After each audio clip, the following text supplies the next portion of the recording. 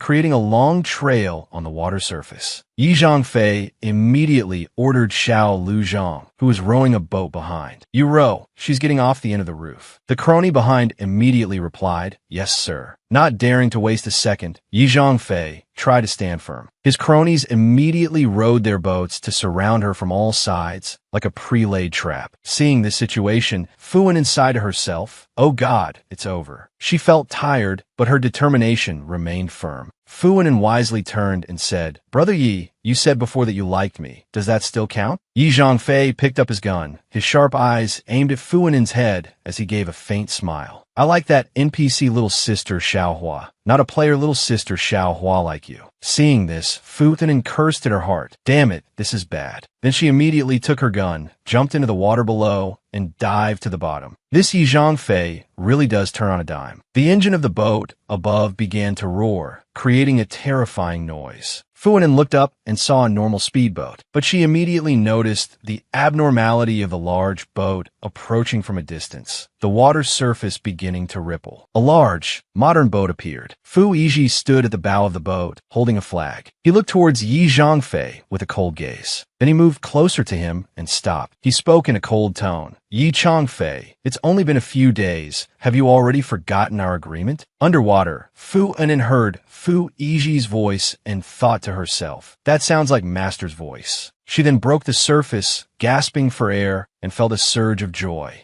Water splashed everywhere. When she saw Fu Yizhi standing on the boat, excitement welled up inside her. It really was Master. However, Yi Changfei didn't let her rejoice for long. He immediately pointed his gun at her and shouted, "Little sister Xiaohua, get up here now." Fu immediately cried out for help, her voice filled with desperation. "Master Fu, save me." Hearing this, Yi Changfei frowned. He hadn't expected her to know Fu Yizhi, let alone call him master. Surprised and a little suspicious, he lowered his gun and probed. "Mr. Fu, since when did you start taking disciples?" Fu Yizhi didn't answer him, only looking coldly at Fu and struggling in the water. He spoke calmly, "Your swimming is still as ugly as ever." Yi Changfei smirked, his voice full of smugness. "If she's one of Mr. Fu's people, then I'll let it go this time." He gritted his teeth, his voice filled with hatred. "Little sister Xiaohua, you've got some nerve. Don't let me see you again next time." With that, he turned away, his face full of unwillingness. Fuinin, who was climbing onto the boat, unconsciously paused when she heard this. Xiao Luzhong, holding an umbrella for Yi Changfei, asked curiously, "Brother Yi, was that Mr. Fu just now the legendary one?" Yi Changfei lowered his gun and asked back coldly, "Do you want to get to know him? Need me to make an introduction?" Xiao Luzhong quickly shook his head in fear. No, I was just asking casually." He turned back to look at the boat, thinking to himself, even though the game has a protection mechanism that makes people forget who's who after leaving the game, Mr. Fu is still a renowned figure in the circle. I can't believe I got to see him in person today. Just by standing there, he suppressed Yi Changfei, the man known as the #1 mercenary. Truly powerful. After the two got on the boat, Fu sensed the change and looked at Fu Yizhi, thinking to herself, so the person who made Yi Changfei wary in the large eastern district before was Mr. Fu Yizhi. At this moment, she saw a tall building appear before her eyes. It was the prosperous hotel, the tallest in Beaver City. Everyone followed Fu Yizhi, opening the doors and entering one by one. Fu hurriedly followed, staying close to Fu Yizhi. He instructed someone to take her to a room on the top floor. A man led her to a luxurious hotel room with full amenities, a bathroom, and everything she needed. "Make yourself at home. I'll be leaving now." Fu looked around and let out a wow. Then she happily opened the bathroom door, unable to hide her surprise. It's a survival game, so how is someone playing it like a family game? Meanwhile, I'm constantly struggling in this mess. She then turned on the bathtub faucet. The warm water filled the tub, making her feel comfortable. She immediately and happily grabbed a towel, preparing to take a relaxing bath. After her bath, she sat at the dining table opposite Fu Yizhi. On the table were delicacies, exotic foods from mountains and seas, clean warm water, neat clothes, and a warm duvet. The meal served was beef steak, pan-fried foie gras, and a thick soup. Fu asked humbly, "Master Fu, may I ask you a question?" Fu Yizhi looked up at her and replied calmly, "Go ahead and ask." Fu hesitated, then asked right now, "How are you able to do all of this?" Fu Yizhi's hand was cutting meat in the warm ambience of the room, but he suddenly stopped. His eyes were cold yet calm. and his arm lowered slightly to the table. Then he answered faintly, 3 days ago, in the game, I acquired mercenary supplies and also rented the top 3 floors of the Laurent Tom's hotel. Hearing this, an indescribable feeling of jealousy suddenly rose in Fu An's heart. It sounds so simple, doesn't it? As long as you have money, everything can be solved. She felt a little angry, not understanding why an uncomfortable frustration was stirring inside her. She unconsciously speared a piece of meat on her plate and ate it angrily. The meat was bitten into forcefully, as if to dispel the rising frustration within her. Fu Iji looked up, and seeing her expression, his eyes narrowed as he asked softly, "What's wrong? Is the food not to your liking?" Fu An put on a coquettish act, her tone gentle as she called him affectionately, "Brother Fu." Then she moved closer to him, sat down beside him, and gently confessed, "I saw the situation earlier. I carelessly offended Yi Changfei and basically don't dare to go outside anymore. Can you keep me around for a few days?" She looked at him with expectant eyes. A flicker of emotion rose in her heart, as expected of the person who went through life and death with me on the zombie ship. Our camaraderie is truly unbreakable. She held out her hand, her eyes proud, as if after a small victory, and said, "Brother Fu, look, I picked up a spatial prop again this time." Fu Iji paused, looking at the bracelet on her wrist, a flash of astonishment in his eyes, as if he couldn't believe what he was seeing. "It's me." Fu An smiled proudly and affirmed, "That's right. I picked this up on the 3rd day of the game." Fu Iji chuckled, a very faint smile on his face, and asked, "Was Yi Changfei chasing you because of this too?" Fu An feigned a sigh and said, "He's simply a person of bad character. He just covets my beauty." She even put on a roguish look, her eyes sparkling, and added, "Oh right, Brother Fu. Are you still missing a leg pendant?" Fu An smiled lightly, and then explained the term she had just learned. A leg pendant means the act of using others to gain benefits, like thigh hugging or flattery. In short, it's a way to get a boost to achieve what you want. She casually dropped the line and smiled again. "That's all. But it's really great that I was able to pick up this spatial prop." Fu Iji calmly picked up a napkin and wiped his mouth. His eyes showed no surprise or movement. He just said softly, "Your space still has 6 slots." Fu An quickly held up her fingers, her eyes full of pride as she said with a smile, "That's right. See, my space has 2 more slots than others. Are you sure you don't need a leg pendant?" Suddenly, Fu Iji stood up. His movements were neither fast nor slow, but had a strange charm. He turned to look at her and said, "Follow me." Then he led her through brightly lit corridors to a room filled with crates of supplies. The crates were neatly arranged, filled with all sorts of valuable items from the game. Fu Iji pointed to a pile of things outside and said, "Put these things inside." Fu An looked at the supplies, a hint of surprise flashing in her eyes, but she quickly nodded and replied, "No problem. Is this the joy of a pay-to-win player? I need to imprint Brother Fu's image firmly in my mind, so I can hug a big enough thigh when I get out." She quickly observed Fu Iji's every move, his demeanor like that of a calm strategist. When he noticed her eyes on him,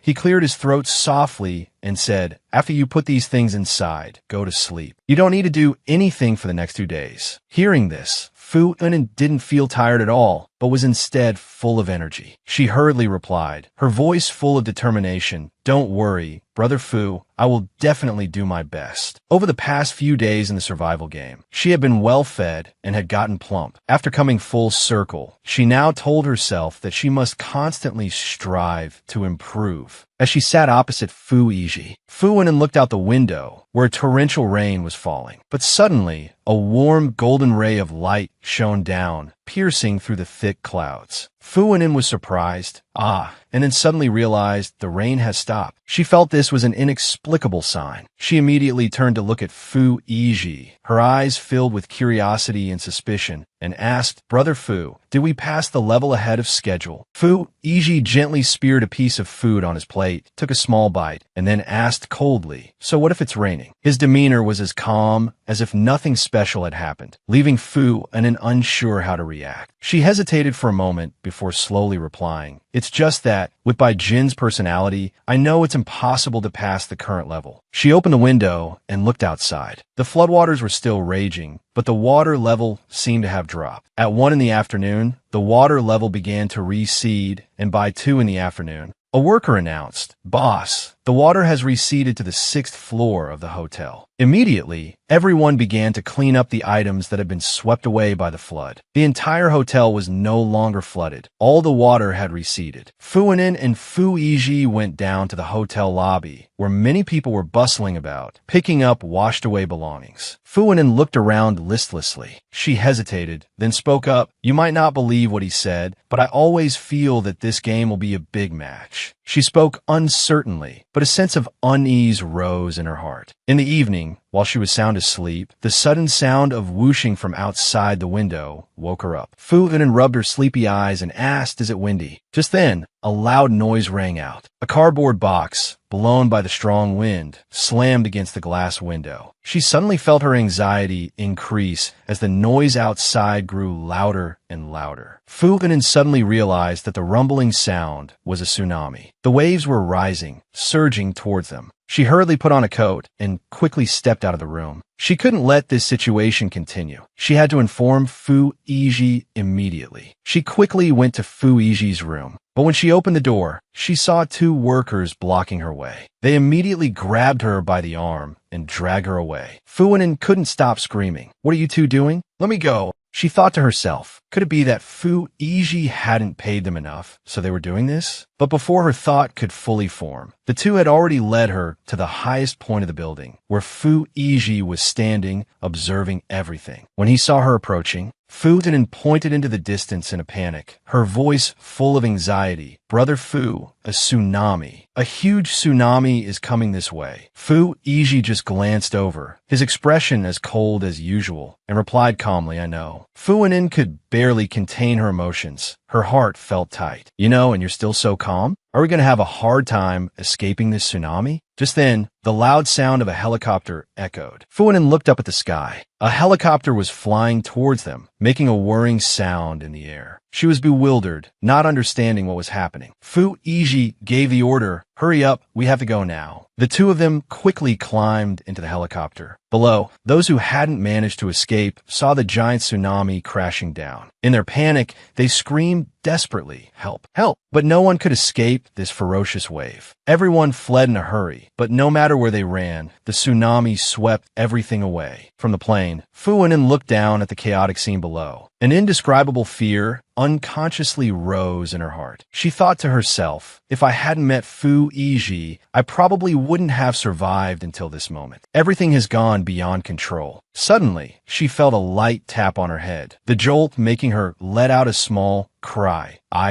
Fu Yunin looked up and saw Fu Yiji glancing at her indifferently. He said calmly, "Don't overthink it. Go get some rest." Fu Yunin was too surprised to react, but his words left her stunned. After turning back to look at the scenery outside, she couldn't help but ask herself unexplainable questions. The 30th day of the game, the helicopter was almost out of fuel. In the end, they were forced to return to the old ship on the vast, murky water. Looking around, it seemed only a few survivors were left. They were like ghosts in a collapsed world. Fu Yunin stood on the bow of the ship, looked ahead, and spoke. "Brother Fu, do you think anyone else survived besides us?" Fu Yiji shook his head without answering, only saying calmly, I don't know." She asked again, "What about that person named Yi? Do you think he survived?" Fu Yiji showed no expression, only replying curtly, "I don't know." Fu Yunin felt a vague sense of fear rising in her heart. An entire vast city, all submerged by the tsunami. She curled up, hugging herself and whispering softly, "Brother Fu, I'm a little scared." Just then, Fu Yiji slowly reached his hand toward her, but he immediately pulled it back. Fu Yunin didn't give up. She continued to ask, "Brother Fu, where are you from? And when were you pulled into this strange game?" She looked at him curiously, but seeing no reaction, Fu Yiji seemed annoyed by her curiosity and ordered coldly, "Noisy." But Fu Yunin was not one to give up easily. She continued to ask, "Do you think it's just a coincidence? Our last final game was also on a boat, and this time, it's the same. It's like we're a team." She reached out and gently took his arm, saying, "Brother Fu, we're partners. I'm Fu and In. This is my phone number, 153XXXX. If we get out, remember to contact me." She added excitedly, "Richard too, remember." Fu Iji was slightly startled when she took his hand, feeling a bit awkward. But just a second later, he quickly regained his calm composure. Suddenly, the game system's announcement rang out. Survival game, Beaver City Round. You have survived for 30 days. Congratulations, you have successfully passed this level. You will be awarded 10 points. Please continue to work hard. Along with this announcement, an information panel appeared, clearly stating, name, Fuinen, ID, 21136. Rank, level 2. Points, 20. The ticking of a clock sounded, a reminder of the passing time. Fuinen returned to her room. She fell onto the bed, clutching her head and crying out,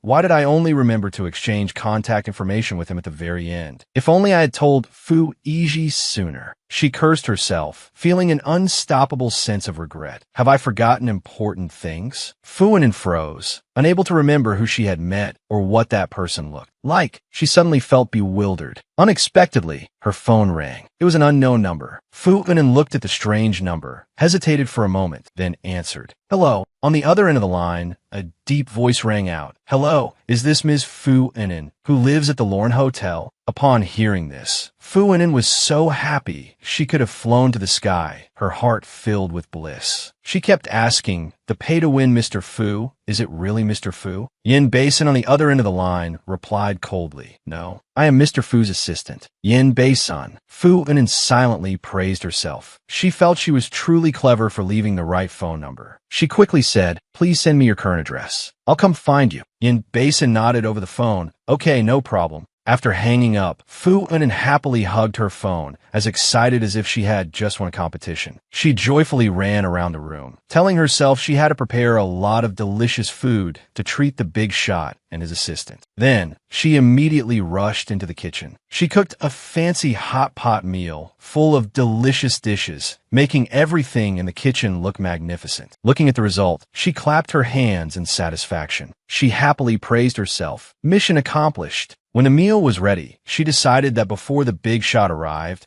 she would take the opportunity to browse the survival game forum to gain more experience. To be better prepared, she couldn't pass up this learning opportunity. And then, a surprising post appeared on her phone screen. Beaver City, host Small Fry has successfully cleared the level. Good luck, hired a master expert and won. Now I will share with you all how the big shot cleared the level. The biggest difference between an expert and a normal player is that they plan ahead. Do you believe that the expert had predicted the tsunami in advance? The city government building actually has a top secret safe house, but it only appears at low tide. As soon as the tide went out on the afternoon of the 27th day, the big shot immediately led me inside, escaping the tsunami. The oxygen supply and materials inside were enough for 6 to 7 people to survive for 10 days. Besides the government building, there are other safe houses like the Lorne Hotel, the hospital, and the police station. The survival game will provide detailed information on the clearance procedure. You can't be forced into a dead end. Qiannan will contribute valuable experience here. I hope it helps you accumulate wealth for the next match. After reading, Fuinen felt a little skeptical that I asked how you clear the level. What's a hired expert? She still didn't fully understand, but didn't have time to think much, because just then, there was a knock on the door. Fuinen was delighted, immediately turned off her phone, and called out loudly, coming.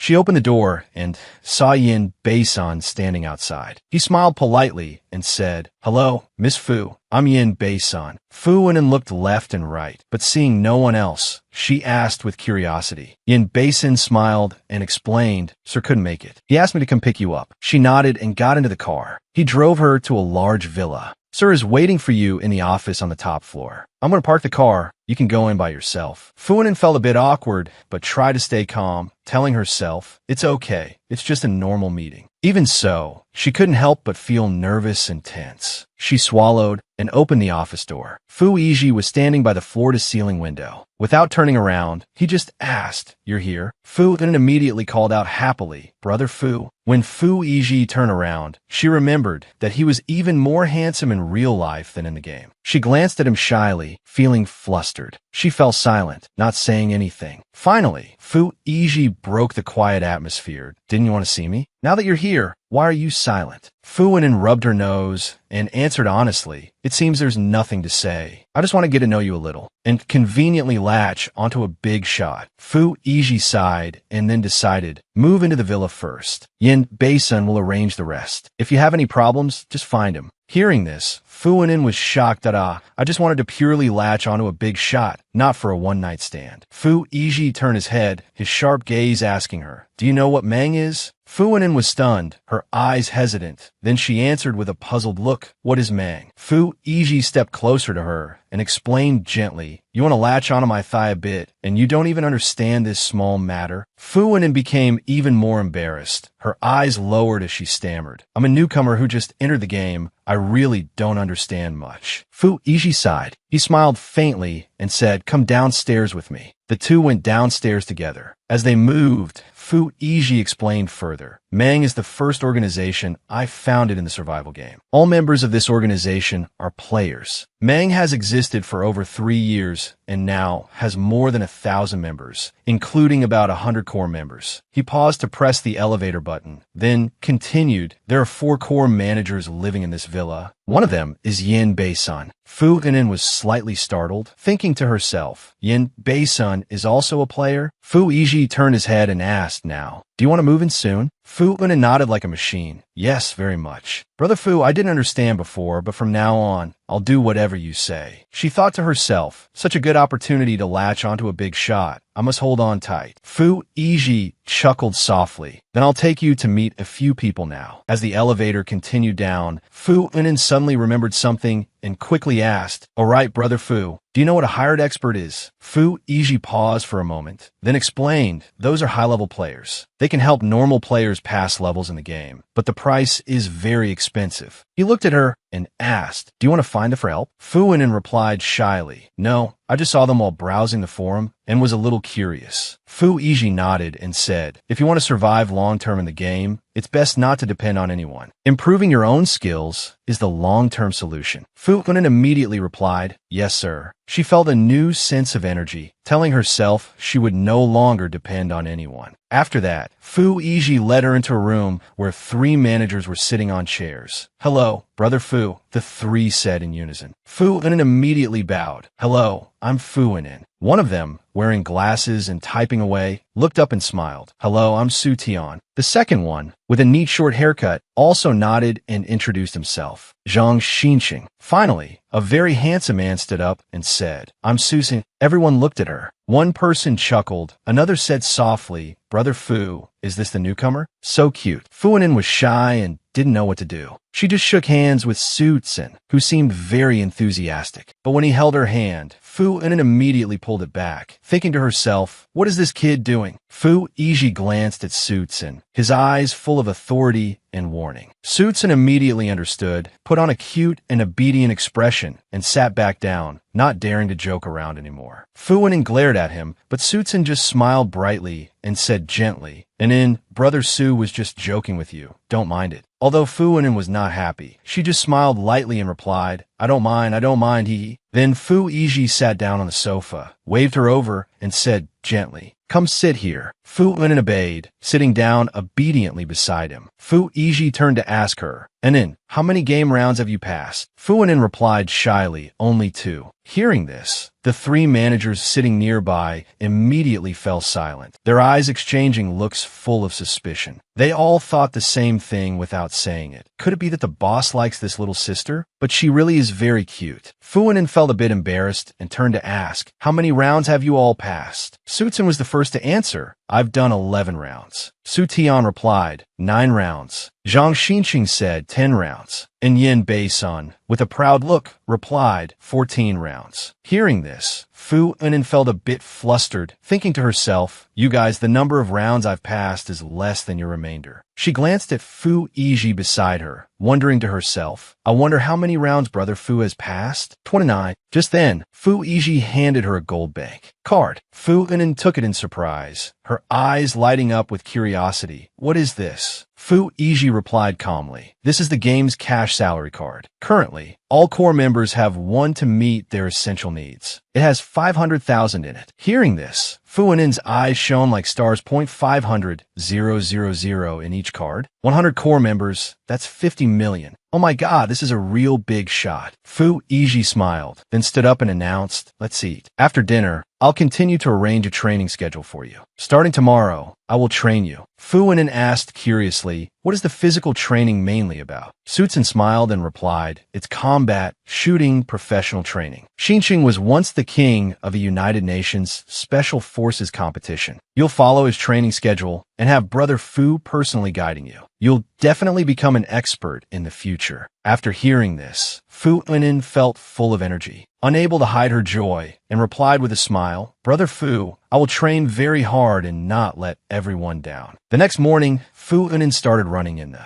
garden. She panted, sweat beading on her forehead, then tiredly said to Fu Yiji, Brother Fu, I've been running for an hour. Can we take a short break? Fu Yiji said coldly, run 10 more laps before you can rest. Fu Anin cried while running, Brother Fu, why are you so cruel? On the second day, she practiced combat with Fu Yiji. He maintained his cold attitude without the slightest change. Again, Fu Anin felt her body was on the verge of collapse. She cried out loud, Mom, I want to go home. Fu Yiji showed no mercy, holding her hand tightly and said coldly, finish this training session first. Fu Anin sobbed, help, I don't want to learn anymore. But Fu Yiji just coldly ordered, noisy. A week had passed since the training began, and Fu Anin's body was now so tired it felt like it would collapse. At this moment, her hands were locked behind her back by Fu Yiji. Unable to move, she immediately cried out in pain, begging, Brother Fu, I give up. I really give up. My arm is about to break. Help me. She cried out miserably. Fu Yiji let go of her hand. Watching her struggle to get up, his eyes were cold but also held a hint of concern. You're too weak. Fu Anin pouted, glancing at him with a wronged look. It's not that. You're just too strong. Can't we have some gentler training? Fu Yiji was expressionless. He picked up a bottle of medicine from the medical kit and replied softly, only the stronger ones can live long in this game. He began to apply medicine to her leg, his hand steady without any hesitation. An core member in the circle is this weak, he added. Fu Anin sighed helplessly, her mind constantly thinking about his question. Why thoughts? Why do I have to share my thoughts at a time like this? But in the end, she had to answer. My thought is that Brother Fu is amazing, with powerful combat skills and extraordinary strength. For me, Fu Anin, to be able to train with you is truly my blessing. She started to flatter him, but Fu Yiji just gave a faint, cold smile. His hand tightened. He said nothing more, but seemed he wanted to encourage her a little more. Fu Anin groaned while lying flat on the training floor. I know. Brother Fu remained silent, his eyes not leaving her. A moment later, he slowly reached out and suddenly pinched her cheek. Fu Anin was startled. She stared at him in disbelief. Brother Fu. Fu Yiji suddenly froze and then coughed a few times, trying to hide the awkwardness that had suddenly appeared in the air. Fu Anin touched her cheek where he had just pinched. Her eyes lit up a little, not understanding why he did that. She suspected. Could this be a new punishment? She probed. Brother Fu, why did you pinch my face? Fu Yiji replied nonchalantly, unfazed. What's wrong with a pinch? Fu Anin smiled, not minding it much, and replied cheerfully, nothing. Being pinched by you is my blessing. Then she stepped closer to him and said playfully, if you want to pinch again, go ahead. Fu Yiji froze, his gaze faltering for a moment as he saw her approaching him. He hesitated, swallowed, and then just gently pinched her forehead again. Then he turned away, as if wanting to escape the somewhat awkward atmosphere. Before leaving, he turned back and said calmly, I'll let you off for today. Get some rest. Although Fu Anin's body was exhausted, she couldn't hide the joy in her heart. She jumped up, cheering happily. Long live Brother Fu. A while later, when Fu Yiji returned, he saw Fu Anin lying motionless on the floor. He immediately approached and called softly, Fu Anin. However, she didn't answer, which made him worried. Fu Yiji didn't hesitate. He quickly picked her up and walked out. At this moment, Yin Basin saw this from a distance and came over to ask, what's wrong with Miss Anin? Fu Yiji glanced at him and replied, she has entered the game.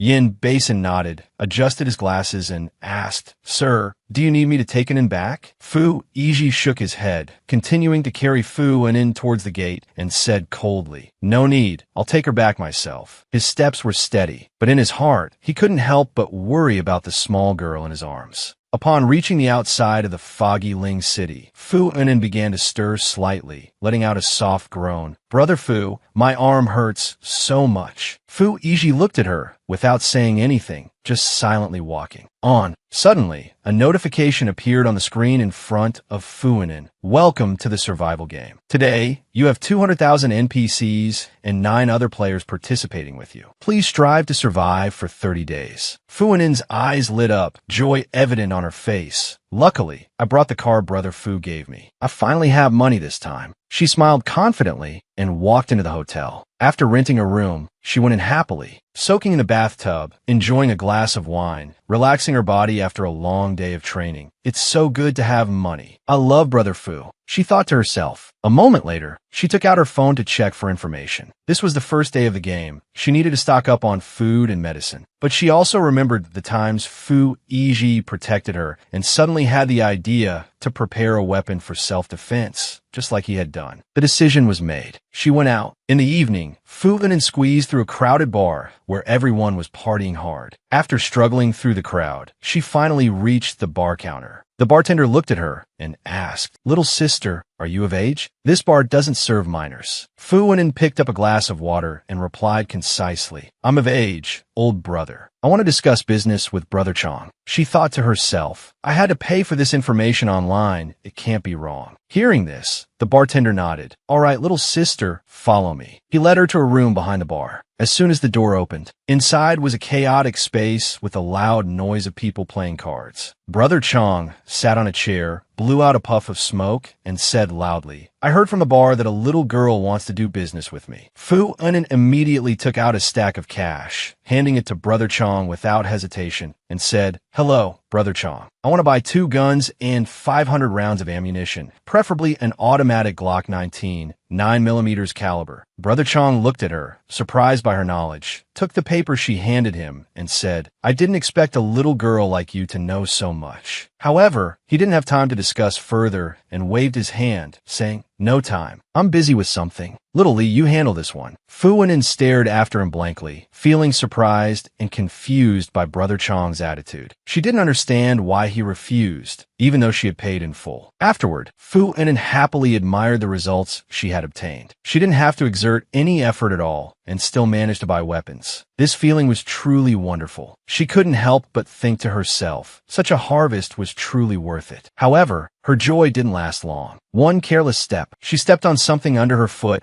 and unexpectedly found herself entering a small, narrow, and dark alley. A sense of unease washed over her. She immediately stopped, her ears listening, her eyes vigilant. A voice suddenly rang out from the darkness. "Who's there?" Immediately, 3 thugs emerged from the darkness, holding clubs. Their faces were fierce and grimy. The grotesque leader sneered and spoke. "Little sister, where are you going? We've got a fun game. Want to play?" Fu Inen showed no fear and immediately shouted loudly, "Get lost." Her decisive and strong attitude couldn't help but shock the 3 thugs. They exchanged a doubtful glance, but after a moment of hesitation, the leader still advanced towards her. He menacingly tapped his club on the ground and said, "Little lady's got quite a temper, huh? We like little cats that know how to scratch." Fu Inen stood firm as a mountain, her eyes watching them vigilantly. Just then, a cold voice came from behind. "You 3, I've already called the police." The 3 thugs turned to look and saw a phone dialing 110. The leader immediately hissed a curse, his face full of anger. Damn it, meddling in other people's business. Then the 3 of them hurriedly left, not daring to come back and cause trouble again. Fu Inen breathed a sigh of relief, her hand clenching into a fist out of habit when facing danger. She turned to Hu Butherong. "Thank you sincerely. Although I didn't need the help, I still thank you." Hu Butherong stood at a distance, looking at her worriedly, and asked, "If you didn't need help, weren't you scared?" Fu Inen laughed cheerfully, took a small gun out of her bag, held it up for him to see, and said, "Ha, the ones who should be scared are them, not me." She then skipped away happily. Hu Butherong, however, stood there stunned, unable to understand why this girl had a gun.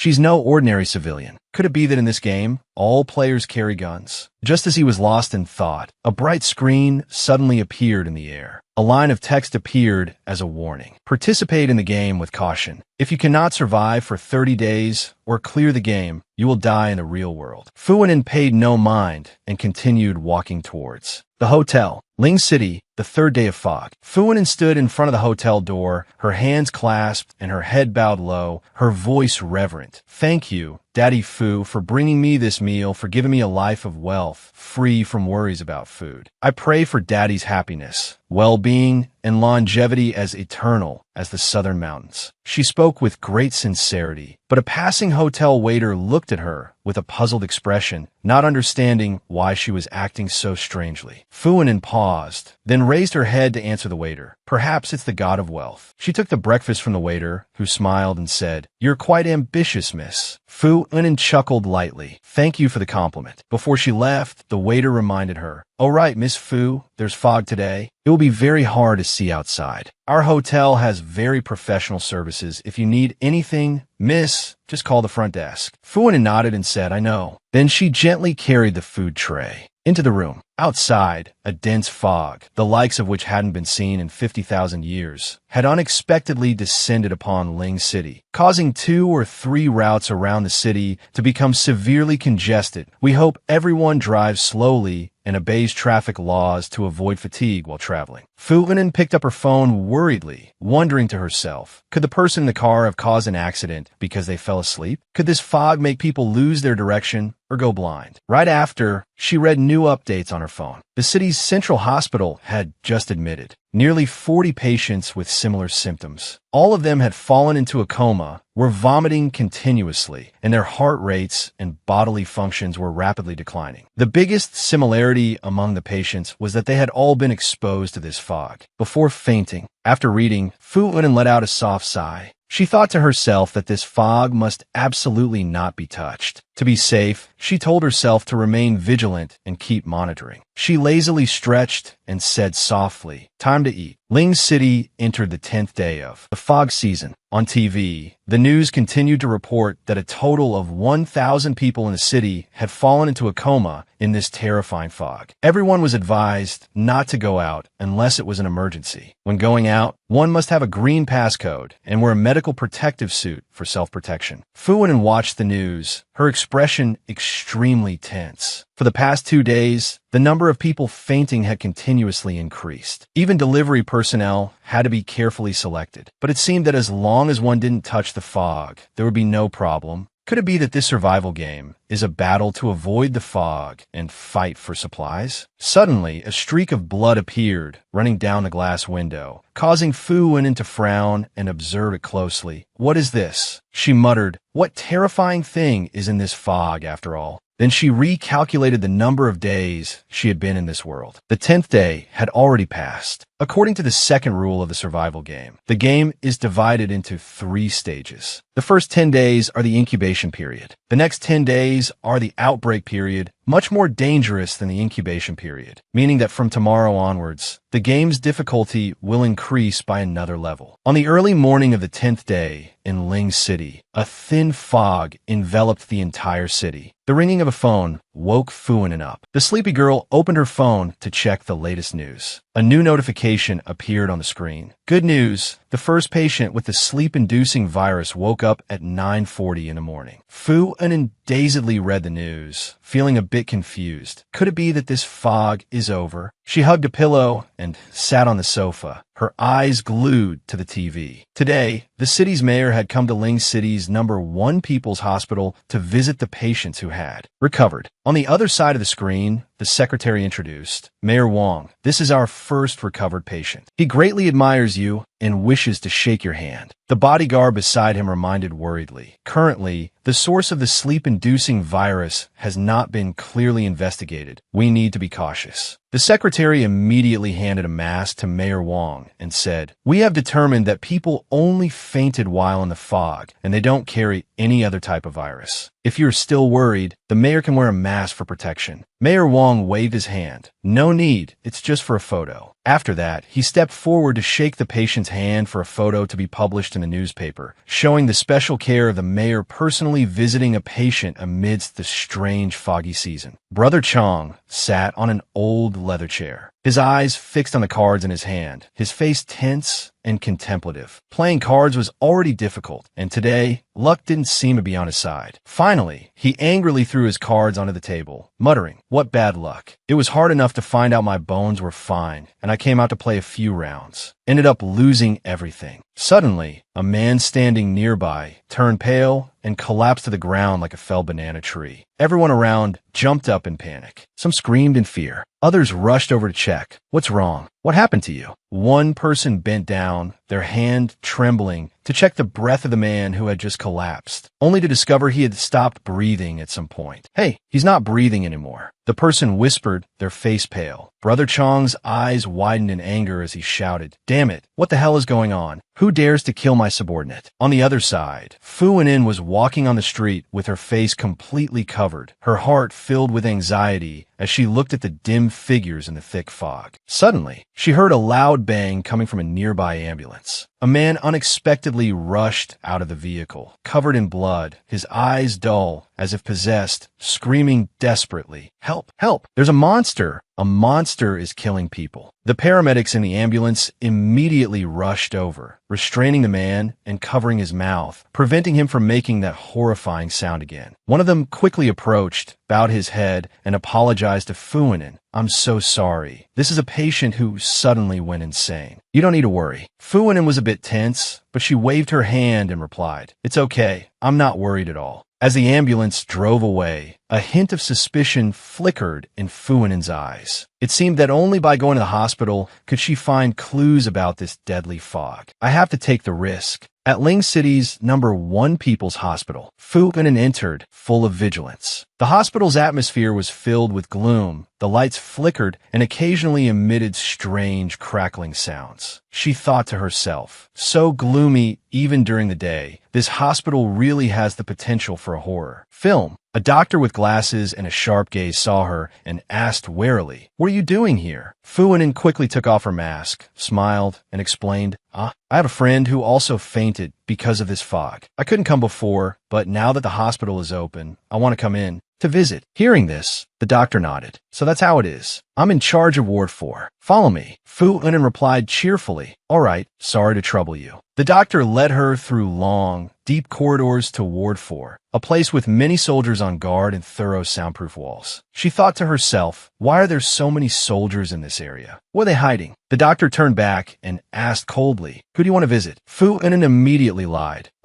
His name is Li Xiaolin, but I don't know his room and bed number. In her mind, she had already calculated carefully, temporarily using the name of her hotel's delivery man as an excuse. The doctor nodded. "Li Xiaolin? Huh? He's already been discharged." Fu Wenin was a bit surprised. "That fast? How do you know?" The doctor replied, "I'm in charge of all the patients in Ward 4. Of course I would know. If the person you're visiting has been discharged, they'll take you to get a pass, and you can leave." Then he rummaged around in his office, his face suddenly becoming mysterious and full of suspicion. The doctor said, to prevent the spread of the disease, we need a health declaration before issuing the pass. Lie down on the bed and close your eyes. It'll be quick. Fu Wenin felt uneasy but tried to remain calm. She sat down on the edge of the bed and asked cautiously, "Can I keep my bag?" The doctor smiled, a smile that was half gentle and half terrifyingly cold, and replied, "Of course you can." Then he put on gloves and approached her. Suddenly, he said something chilling, so obedient, and gave a demonic smile. "This little girl looks delicious." Then he moved closer to Fu Wenin, who was lying on the hospital bed. At that moment, tentacles that looked like octopus tentacles suddenly emerged from his mouth. The tentacles writhed and stretched out, twisting in the air as if to grab her. He laughed horribly and said in a craving voice, "Oh, so delicious." Fu Wenin's eyes snapped open. Horrified, she recognized his terrifying transformation. The octopus tentacles grew larger and extended in front of him, moving around Fu Wenin. Without a second thought, she immediately grabbed her gun, shot him, and shouted, "Get away." The doctor fell to the ground, gasping, then became still. Fu Wenin breathed a sigh of relief and thought to herself, as expected, there's a trick. Good thing I was prepared. She quietly observed the dead doctor and thought, I get it now. The theme of this survival game round is parasite. Then, Fu Wenin quickly left the hospital and blended into the crowd outside the city. On the tall buildings, large screens continued to show images of Mayor Wang addressing the public. His face was smiling and confident. The crisis is over. I encourage everyone to actively go out to continue their work and production. However, the situation in the hospital was clearly very serious. Mayor Wang couldn't possibly have been unaware. Fu Wenin immediately realized the possibility that he too had been parasitized and quickly came to that conclusion. She got on a motorcycle, hit the gas, and sped away. She picked up her phone to answer. On the other end was Brother Chong's trembling voice. "You finally picked up, little sister, save me. There are monsters, I'm surrounded." Brother Chong was cowering in a corner of the bar, surrounded by dead bodies with tentacles protruding from them. Fu Wenin asked urgently without hesitation, "Where are you?" Brother Chong replied hastily, "I'm at the bar, the one where we met last time. You have to call the police. If I get out of this, I'll definitely thank you prop." Early, Fu Wenin said nothing more, just hit the gas and replied, "If you want to live, do as I say. Go to the bathroom, climb into the chimney through the top opening, and get out." She sped towards Brother Chong's location. Brother Chong anxiously followed her instructions, his heart filled with doubt. Could this little girl's words really be trusted? While crawling through the pipe, he heard a rumbling sound ahead. He looked up and saw a figure opening a manhole cover. It was Fu Wenin. She looked at him and said softly, "Long time no see." Brother Chong. Brother Chong looked as if he had seen an angel. Tears streamed down his face as he sobbed, "Thank you. I finally get to live." Fu Wenin replied coldly, "You really want to thank me? Fine, then bring those 2 monster corpses here." Brother Chong nodded frantically. "I'll help you. Just say the word." In the real world, Fu Wenin was lying still on her bed, as if in a deep sleep. Fu Yiji's subordinates stood around the bed, observing her. Su Jin crossed her arms and sneered. "No wonder the villa is so quiet today. Turns out little Enan has entered the game." She asked Yin Bei-sun. The previous 2 rounds, she completed them with old Fu, right? Yin Bei-sun pushed up his glasses and replied, "Correct." Su Jin, intrigued, poked Fu Wenin's cheek and smiled. "Playing alone is very dangerous. I'd be very sad if something happened to her." Just then, the door swung open. Fu Yiji walked in, his cold gaze sweeping over everyone, his voice calm but sharp. "What are you all doing?"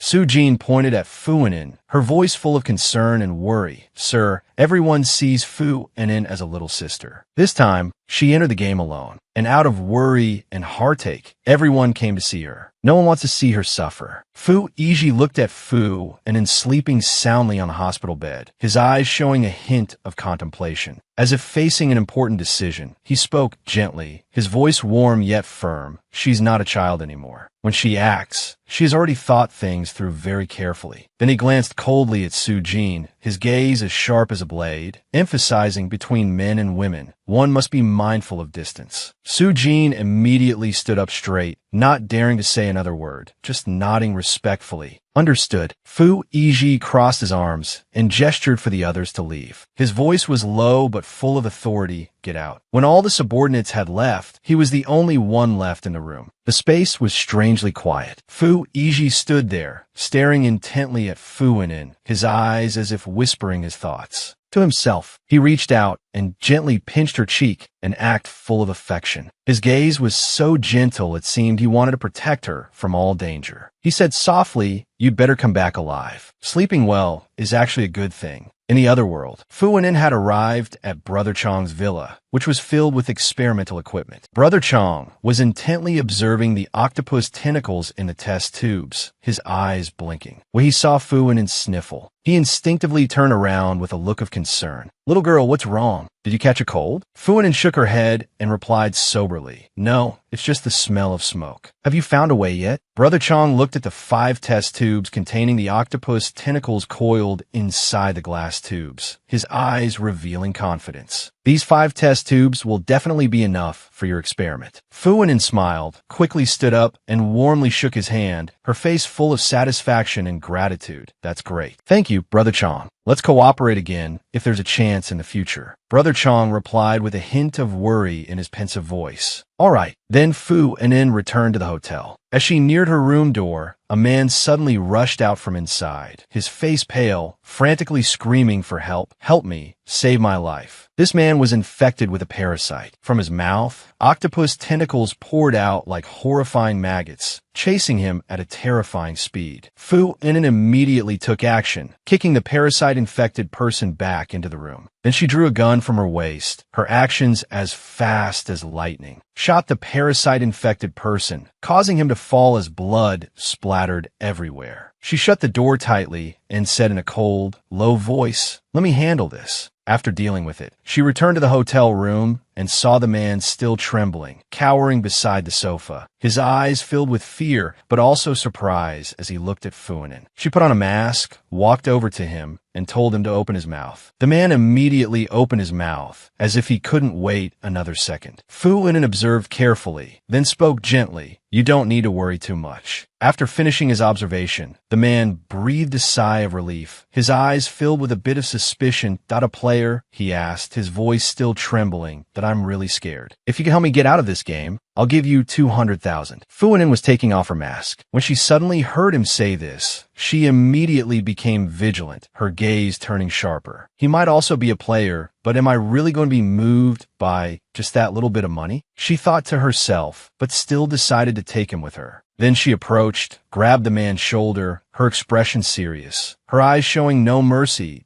"I am Xiao Hua, a member of the high-level organization VOC. Half a month ago, I accepted a secret mission to come to Lang City. Now you have discovered the problem with Lang City. There is a strange creature that exists inside the human body. Now I need to cooperate with my investigation." When the man heard this, he was immediately astonished, his face turning pale. He suddenly felt that everything had become clear. He thought to himself, so she's an NPC and an unexpected special agent at that, and it's even related to parasitic creatures. Then Fu Anin reminded him, "Go back and bring the severed tentacle part here to me. For the remaining time, await my orders." The man immediately replied, "Okay." Fu Anin sat carefully in the hotel room, her sharp eyes intently observing the severed octopus tentacles. They continued to move even though they had been dead for several days. In the past few days, she had faced all sorts of strange things, but she still hadn't found an effective way to eliminate these parasitic creatures. "I might as well test my hypothesis," she thought to herself. Immediately, she picked up an octopus tentacle, placed it in the microwave, then waited a while before taking it out. These octopus tentacles continued to move as if nothing had happened. Fu Anin was surprised, unable to believe her eyes. How can this be? Are they still alive? She tried placing the octopus tentacles on a cutting board, using a sharp knife to chop them into small pieces, determined not to believe that this thing couldn't be killed. However, strangely enough, the pieces of octopus tentacles continued to move as if they were completely unharmed. Fu Anin was astonished, her face showing a hint of exhaustion. "What is this situation? I thought just killing one would be the end of it, but now it's turned into this. There are even more of them." She sighed and sat down on one side. She opened a can of Coca-Cola to relax. When she opened the lid, the fizz overflowed, making her frown, not expecting to have trouble even opening a can of Coca-Cola. Unexpectedly, a drop of Coca-Cola splashed onto the octopus tentacles, and in just a moment, they began to wither and finally died. Fu Anin was suddenly surprised, staring at the dead octopus tentacles. "It's dead?" She couldn't believe her eyes, so she tried again, pouring more Coca-Cola onto the other octopus tentacles. Sure enough, when the Coca-Cola came into contact with them, all the octopus tentacles shriveled up, then withered and gradually died. It was like a revelation for Fu Anin. She realized the weakness of these parasitic creatures was the carbonation in Coca-Cola. She smiled, her face full of confidence. "I've discovered their weakness." At that moment, a screen of light appeared in midair, and an announcement rang out. "Congratulations to player Fu Anin. Number 2 Cycle 136, for discovering the winning method for this round of the game. You have successfully passed the challenge and received an additional 10 accumulated points. If you cannot survive in the survival game for 30 days, you will die in the outside world. Please strive to attack. When Fuanin heard this, her mood lifted, but she didn't forget the feeling of anxiety as time passed. She had discovered the weakness of the octopus tentacles, but things were not as simple as she thought. She returned to her new goal, determined to escape this game quickly. Outside, at the city government building, the mayor was standing and giving a speech to the crowd, his voice strong and decisive. This time, an epidemic has broken out, but my abilities are more than enough to handle the crisis. Thank you all for your active cooperation with me during this time. But as he was speaking, a strange cracking sound suddenly came from his body, causing Fu Enin and Hu Butchong, who were observing from a distance, to immediately take notice. Fu Enin frowned, realizing something was wrong. Be careful, we have to act now. She turned to Hu Butchong and reminded him quietly. Hu Butchong was extremely worried, but he didn't dare to delay. All right, he replied, his face full of anxiety. Fu Enin immediately aimed at the mayor, then drew her gun and shot him right in the forehead. The bullet pierced through, causing him to fall to the ground instantly, dead on the spot. Everyone in the room panicked, screaming and scattering in chaos. There's an assassin! There's an assassin! The screams echoed everywhere. Hu Butchong quickly pulled the Coca-Cola water nozzle from his backpack, sprayed a mist of Coke on everyone in the room, and shouted, "Don't come over here! You can't come over here!" Fu Enin stood above and coldly directed, "Close the door now! Don't let anyone out!" Hu Butchong hurriedly complied, shutting the room's door tightly. Fu Enin stepped forward and took the microphone, her voice echoing throughout the room. "Stop what you're doing. If you don't want to die, come here immediately and take the microphone." The camera continued to broadcast live, recording this entire tense situation. Afterwards, on TV screens across the city, the image of Fu Enin speaking live caused all the citizens watching from their homes to become extremely indignant. She's the one who killed the mayor. How dare she continue to broadcast live like this? Many people wondered. However, the broadcasters received instructions to continue the program. Fu Enin sat seriously in front of the camera, her determined gaze showing no fear. She announced, "Hello to all the citizens of the city. I am risking my life to stand here, because all the people of Lang City are in the midst of a major crisis. Parasites are using the fog to appear and infect people. Many citizens have already fallen into a coma, and the central hospital is the source of this epidemic. To date, more than 50% of the population has been infected with parasites." She pulled up the dead body of Mayor Wong, revealing his mouth with terrifying octopus tentacles sticking out. Even our beloved mayor has become a victim. Fu Enin continued, "Now, I will announce the weaknesses of these parasites. Whether you believe it or not is up to you. But I ask everyone to take out a pen and paper and take notes." The city's residents were no longer indignant, but began to pay serious attention, writing down every word she said. First, the parasites can control people. They look like normal people, but the most obvious difference is the transformation in their mouths. If you haven't checked their mouths, don't trust anyone. The previously skeptical citizens now began to listen intently. Second, the hospital is the source of the parasites. Do not go to the hospital, because all the people who fell into a coma in the fog have been infected with parasites. She continued. Third, besides the hospital, any public place with large crowds and traffic is also very dangerous. Fourth, to completely destroy an adult parasite, you must use acid. Never cut living parasites. They will multiply infinitely. Fu Enin looked straight at the camera, her tone serious and full of warning. Fifth, the most important thing is to arm yourself or run away quickly. At that moment, she received a call. Fu Enin quickly picked up the phone. "Hello?" A man's voice came from the other end of the line. "Hello, I am Vice Mayor Windezhou. My colleagues and I are on the top floor of the hospital. We saw your news and hope to receive your help." Fu Enin replied without hesitation, "I will come to rescue you right away." She hung up and walked away hurriedly, then called Brother Kwong. "Hello, Brother Kwong." Brother Kwong was sitting at home watching the news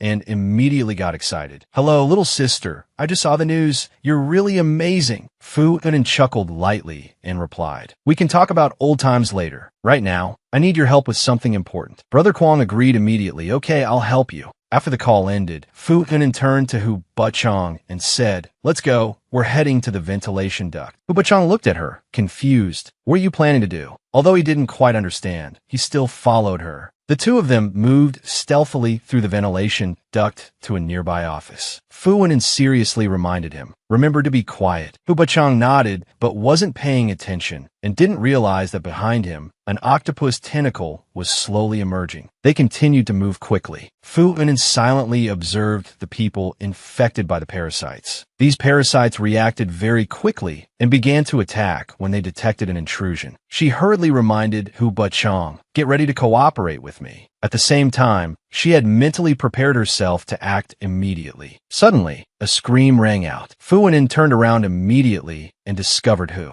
Bachong had been tightly wrapped by an octopus tentacle and couldn't escape. Then, Hu Bachong quickly pulled a knife from his person, cutting off each octopus tentacle that was tightly wrapped around his body. The long tentacles writhed like chains tightening around him, making Fu Hunin feel a sense of fear. She immediately asked, "Are you okay?" The question was filled with worry, but in her heart, she couldn't help but wonder. The knife that appeared out of nowhere in his hand. How is it that this game prop is always on him? Hu Bachong put the knife away and replied coldly, "I'm fine, Sister Fu, but do you really have to go save those remaining people?" Fu Hunin immediately replied, her voice full of determination, "Of course. As a high-level agent of WGOC, rescuing this city is my responsibility." She spoke as if without a hint of hesitation, making Hu Bachong feel a sense of admiration, his eyes sparkling with awe. So amazing. Afterwards, by teaming up with Brother Kwong, Fu Hunin and Brother Kwong's companions successfully rescued the people in the building. After just a few hours of cooperation, finally, the vice mayor and the others in the building were rescued. After the vice mayor was saved, he immediately issued an announcement calling for everyone to defend against the parasites. An important warning during a tense situation. On the 27th day in Lang City, after 3 consecutive days of being doused with acid, the fog had almost completely disappeared and the sky gradually brightened. By the 28th day in Lang City, all the adult stage parasites had finally died. Fu Hunin observed the city from above, her eyes filled with exhaustion and relief. It's finally all over. All the seemingly insurmountable difficulties had been overcome. On the 29th day in Lang City, although the city was now in ruins, it was filled with hope for a new life. The houses were dilapidated, the streets were deserted, but a bright future seemed to await them. Then, the system's light screen suddenly appeared before her eyes, announcing, "Congratulations to all players of the Lang City excursion game for your success. This round of the game has ended ahead of schedule. You will be logged out of the game in 3 seconds." Hu Bachong also received the notification, and he was extremely surprised. His voice was filled with disbelief. The game can end ahead of schedule? Then the screen continued to display, "Congratulations to player number 200,178, Hu Bachong, for successfully passing the Lang City excursion game. Due to your excellent performance in the game, you have earned 30 accumulated points." Fu Hunin also received a reward notification. "Congratulations to player number Chu Jingyu 136, Fu Hunin, for completing this round of the Lang City excursion. You have earned 100 accumulated points and received the permanent spatial ability. It will accompany you for the rest of the game, without needing any props until you die. However, to maintain game balance, the spatial ability is only effective within the game. You cannot use any items from the previous or next rounds. The player will not receive or use props from any time. You have received the qualification of a dealer, becoming S-Class." Fu Hunin felt a little confused. What is an S-Class dealer? Then, the participation code S004 appeared on her wrist. Full name, Fu Hunin, serial number 004, S-Class Reserve, accumulated points 130. She looked at the participation code in a daze, not fully understanding its meaning. All of Fu Iji's players also received a notification. The dealer selection for the second phase of the survival game has been activated. The notification screen lit up. "Congratulations to all players. Regardless of accumulated points, all are eligible to be selected as dealers. Before the second phase of the survival game begins, all normal players will be given the choice to continue the game or forfeit their right to play. If you continue,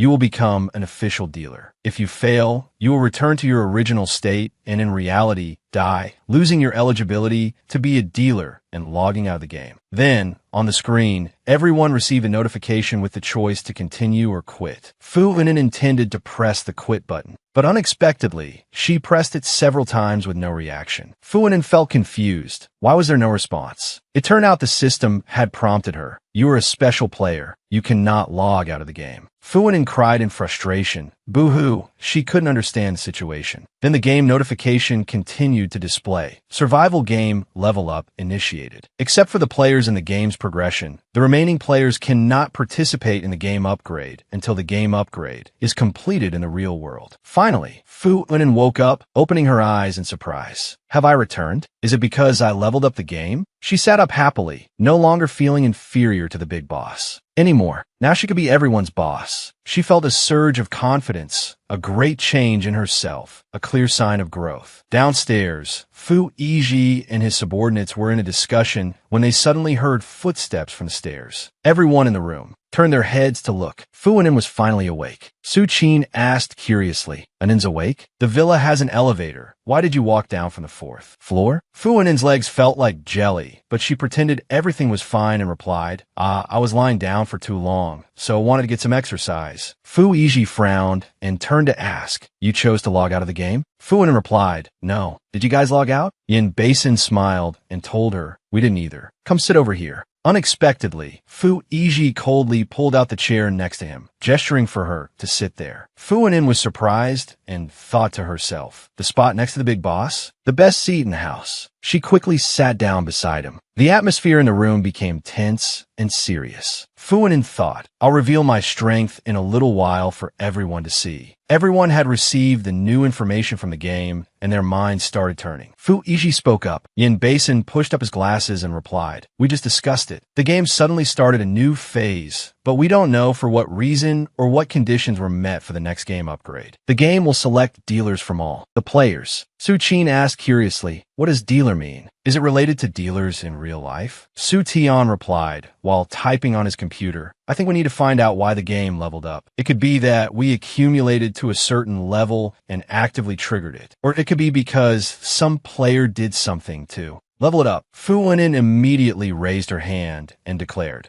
I guess the player who leveled up the game was me. After she spoke, everyone in the room fell silent and stared at her. Then Su Qin clapped perfunctorily and chuckled. Oh. Fu Yiji immediately asked, tell me, what did you do in the game? Fu Wenin replied very aggressively, I attacked. I figured out the boss's weakness in this round. On the 28th day in the game, we canceled the city's crisis. Su Qin asked, a little surprised, you only used 28 days this round? Su Tan, sitting beside them, also spoke up. Theoretically, this possibility can't be ruled out. I never considered it before. I didn't expect someone could actually do it. Fu Wenin was extremely pleased and chuckled, but tried to maintain a humble appearance. Fu Yiji turned to ask, so, regarding the game upgrade, do you know what a dealer is? Hearing his question, Fu Wenin gave a forced smile and said, about that, the game didn't tell me, but I did get 100 accumulated points this round. Fu Yiji stood up and said to Yin Basin. Yin Basin compiled statistics on how many people logged out of the game during this update. Then he said to Fu Wenin, come upstairs with me. After Fu Yiji and Fu Wenin left, Yin Basin said to the others, unexpected, isn't it? Little Wenin is so capable. No wonder Fu Yiji brought her back here during the second round of the game. Then he pushed up his glasses and said with a smile, I said it back then, some people are just born for this game. We still need to try harder. On the other side, Fu Yiji and Fu Wenin went up to his office. Fu Yiji sat in his chair and asked her thoughtfully, you really passed. Fu Wenin replied with great confidence, could I still be lying to you? She was still lost in her imagination about the future, where she would call Fu Yiji little Fu, and the chair he was sitting in, she thought, didn't seem too bad either. Then she remembered her participation code, but her new serial number was 004. So where did 001, 002, and 003 go? The two were silent. Finally, Fu Wenin spoke up. Brother Fu, is there something else you want to tell me? Fu Yiji asked her in a serious, cold voice. What is your identification number? I want to ask a second time. Fu Wenin, seeing his unpleasant expression, immediately answered timidly, S004. Then she immediately started sucking up to him, turning to massage his back flatteringly. Brother Fu, for better or worse, I'm a talent. Be gentle with me. Fu Yiji smirked and replied, you say one half and leave out the other. That's all the cleverness you have.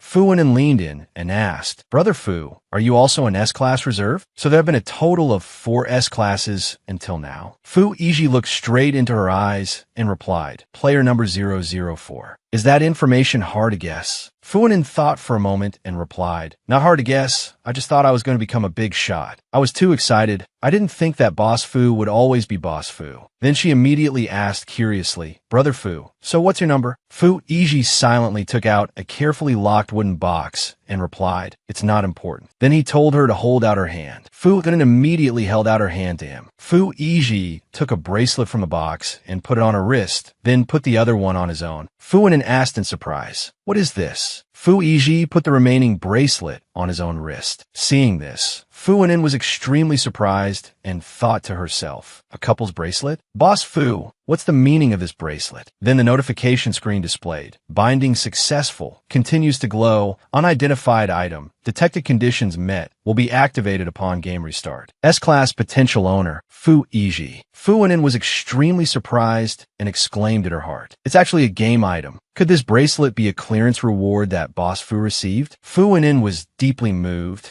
looking at Fu Yiji emotionally, and said, Brother Fu, you're so good to me. Brother Fu, I also have an eternal space ability. From now on, what's mine is yours. She emotionally pressed herself against him. Fu Yiji gently poked her forehead and reminded her, on the contrary, you have quite an affinity with space. Fu Wenin smiled confidently and said, I didn't think you would support and trust me this much, to be willing to give me such a powerful item. Fu Yiji tapped her on the head and then reminded her, you need to pull yourself together. It's just that the item's usage requirement is a prior S-Class binding for you to carry it. Fu Wenin understood in her heart, so that's how it is. Then she asked curiously, so what kind of powerful artifact is this bracelet? Also, Brother Fu, do you know who the other 2 S-Classes are? Do you know what abilities they have? Fu Yiji reminded her, you have time to think about others? Why don't we start training right now? Fu Wenin immediately wanted to zip her mouth shut after her slip of the tongue, stammering. Then she immediately turned around to run away. Goodbye, brother. Fu Yiji grabbed her hand tightly and said, wait a minute. After the game is upgraded, there will be a big meeting in the organization. You will go too. He gently lifted her up. Fu Wenin replied dejectedly, okay. After that, Fu Wenin was taken to room 555, which specialized in image design, beauty, and hairstyling. After the makeup artist and stylist were done dressing her in a gown, Su Qin walked in, his eyes lighting up as he said,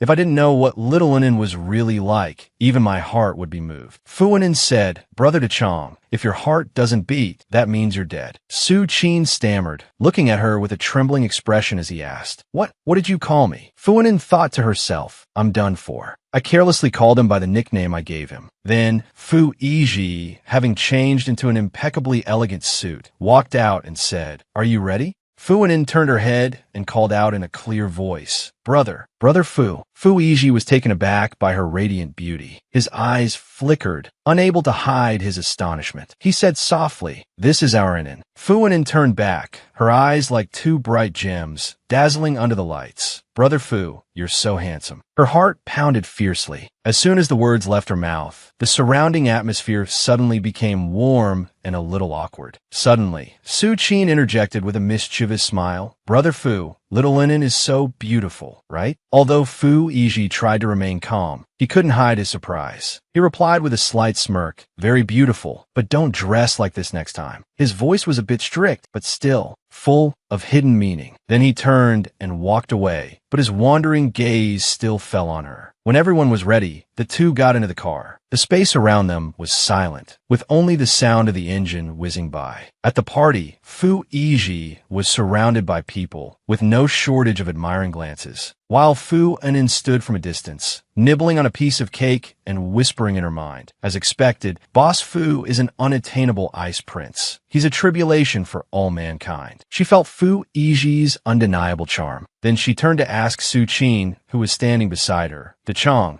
I've discovered there are a lot of sisters in the special unit." Su Qin replied with a bright smile. "Of course, after all, the head of the Fu family is here." Fu Wen'an smiled faintly and sighed in her heart. He really is incredibly charming. But then Su Qin asked her with a serious expression, "Little Wen'an, be honest. Don't you have any feelings for the head of the Fu family?" Hearing this, Fu Wen'an suddenly slammed the table, looked at Su Qin decisively, and said, "What feelings? I want to be Brother Fu's lifelong obsession." She smiled brightly, making the surrounding atmosphere even more tense. Su Qin didn't know how to respond and just continued to ask curiously, "Then what do you think of the other four of us? Do you like any of us?" Fu Wen'an started counting on her fingers and answered firmly, "No, I don't like any of you." Then she continued to list them off. "My training was done by Master Zhang. He's half a master to me. Like him? Only if I wanted to betray my master." After saying that, she smiled brightly, her eyes sparkling. When it came to Brother Yin, she laughed out loud. "And as for Brother Su, in my heart, he's just a big brother." Fu Wen'an turned to look at Dechang and said something that silenced everyone. "Brother Su Qin, I deserve someone better than you." Su Qin, extremely annoyed, ruffled her hair and said seriously, "Little Wen'an, Brother Su has to let you know how heavy a brother's love can be." Fu Wen'an didn't take it lying down, immediately fighting back, and a playful scuffle broke out. Fu Yiji walked over, frowning as he asked, "What are you two doing?" The two of them immediately stopped, looking at each other a little sheepishly. Then he seriously reminded her, "There's a difference between men and women. You must know restraint." He walked over, gently took Fu Wen'an's hand, and pulled her up. Su Qin still replied seriously, "Yes." After Fu Ichi led Fu Wen'an away, Su Qin thought to himself, "Isn't Master Fu paying a bit too much attention to Little Wen'an?" Meanwhile, Fu Wen'an felt confused as to why her heart was beating so fast. Unable to explain this sweet feeling, she immediately picked up the cake and handed it to him, saying, "Brother Fu, you eat it." Fu Ichi was about to reach out and take it when a group of people suddenly appeared, laughing loudly. "Master Fu, so you're here. I haven't even offered you a drink yet." Everyone looked at Fu Wen'an standing next to Fu Ichi and asked curiously, "Is this the new gang member's little sister? So cute. To be able to follow Master Fu right after joining, you must have a drink with us." Fu Wen'an raised her glass with a slight smile. "I'll finish mine first. Everyone drink as you please." All eyes were on her, the air filled with anticipation and curiosity. Fu Wen'an raised her glass and drank it all, feeling every cool drop of liquor go down her throat. At this moment, Fu Ichi, standing beside her, looked at her with a worried expression, couldn't help but frown, and gently reminded her, "Fu Wen'an, drink less." Fu Wen'an wiped her mouth, her expression proud and fearless. "It's fine. I can handle my drink," she said confidently, then happily raised her glass and drank with everyone. 2 hours later, the drunkenness began to take over. Her eyes were hazy, her body felt light, and then Fu Wen'an fell into Fu Ichi's arms. She mumbled, her voice slurred, "More drinks. I can still drink more." Fu Ichi sighed, gently supporting her. His hands searched around her for the room key. Just then, Fu Wen'an suddenly opened her eyes, feeling Fu Ichi's face very close. His breath was hot on her skin. Without thinking, she wrapped her arms around his neck and said with a laugh, "Brother Fu, your chin is so beautiful." Fu Ichi didn't reply, just smiled faintly, then took out the room card and opened the door. He helped her into the room, gently following behind. Fu Wen'an felt extremely excited and clung to his shoulders. She hugged his neck tightly and whispered, "Not only is your chin beautiful, but you're beautiful from the inside out." The giddy feeling made her unable to control herself. Suddenly, as Fu Ichi was arranging the bed, they unexpectedly tripped over each other, causing Fu Wen'an to fall onto the bed, landing on top of Fu Ichi, both of them stumbling. But it was impossible to stop. Fu Ichi tried to suppress his fluster and gently told her, "Fu Wen'an, you." But unexpectedly, Fu Wen'an reached out her hand, lightly touched his lips, then rubbed the top of her head against his neck, her voice hazy. She exclaimed, "Brother Fu, you're so handsome." Fu Ichi, sensing her lack of control, angrily snapped, "Fu Wen'an, stop touching me." But Fu Anin suddenly raised her head at this moment. Their eyes met, and neither could look away from the other. The distance between them was only a few centimeters, their breaths seeming to merge into one. And in that moment, they could clearly feel the vibration from each other. Suddenly, a notification from the system appeared, shattering that peaceful moment. The second phase of the survival game has been updated. Agent selection is complete. Fu Anin and Fu Ichi were both stunned, not understanding what was happening. Suddenly, they felt dizzy and passed out at the same time. In that moment of fainting, their lips accidentally touched, like a sudden yet profound kiss. In a virtual world, the game's announcement rang out again. Hello players, welcome back to the survival game. The main objective of this phase is agent selection. The game will select 196 players to become official agents. Fu Anin, still dazed, looked at the notification screen without fully understanding. She only knew that something very important was happening. The screen continued to display her information. Player Fu Anin, ID 004, accumulated points 130. Rank, press, level, official agent, special prop, Ring of Amos. Fu Anin immediately realized the bracelet Fu Ichi had put on her was a reward from this game. The screen announced again. The probability of the primary owner and secondary owner entering the same game has been increased to 99%. The two owners will have a 1% chance of obtaining a certain ability from the other party. Time limit, 10 minutes. Fu Anin couldn't help but feel a strange change, but before she could fully understand, she was completely awake. Meanwhile, the final notification appeared. Note, agent privileges can only be activated after all agents have been successfully selected. In the real world, she suddenly opened her eyes, completely lucid, and sensed the immense change in the game and the world around her. Fu Ichi also opened his eyes at the same time. The two faced each other, their lips touching. At that moment, Yin Bei-sun, unaware, walked in and opened the door, suddenly encountering the situation. Yin Bei-sun was about to say,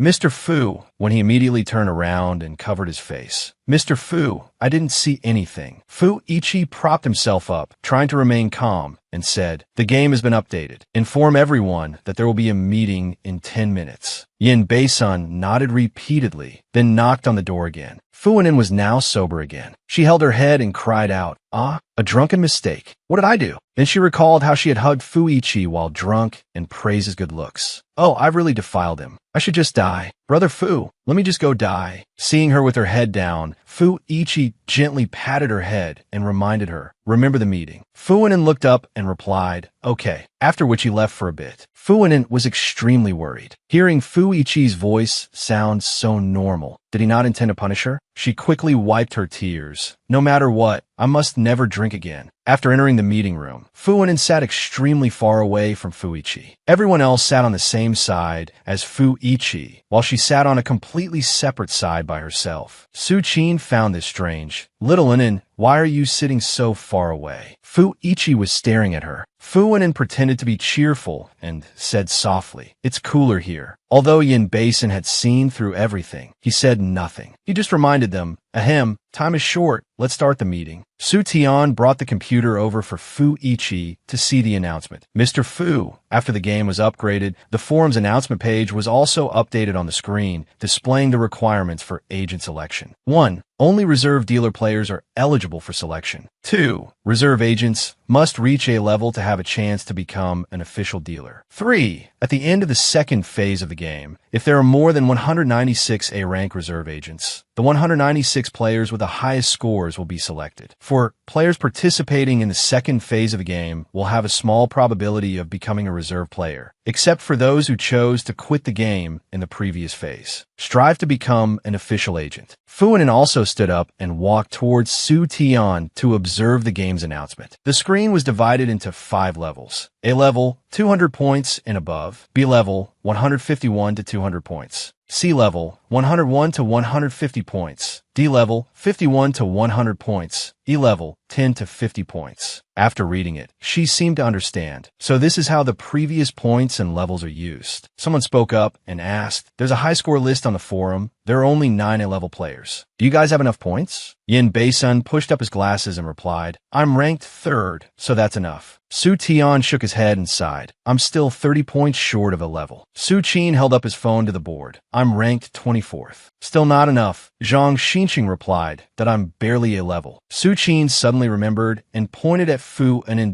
I know little Anin has 103 points. That's not even close to the rank. Hearing this, she said nothing. She thought to herself, forget it. Seeing him so proud at such a young age, I won't tell him that I'm already an official agent, let alone an S-rank one. Then she suddenly caught Fu Ichi's gaze fixed on her. Why does Brother Fu keep looking at me? Could it be that he wants to settle the score with me later? Fu Anin immediately avoided his gaze. Then she looked at the computer screen and suddenly spoke up. You guys look quickly. The number of people on the forum's front page has changed. On the homepage of the survival forum system, the number of registered users has reached 200,000. Fu Anin looked up and asked everyone, what does this mean? Suddenly, the system's notification screen appeared. After the game loaded, 200,000 new players have successfully logged in. Phase 2 of the survival game officially begins. Player Fu Anin, prepare yourself. You will enter the game in 5 seconds. Then, in the real world, Fu Anin, who was sitting at the table, suddenly felt dizzy, and before she could react, she collapsed onto the tabletop. Everyone around was immediately stunned, their eyes all fixed on her. In no way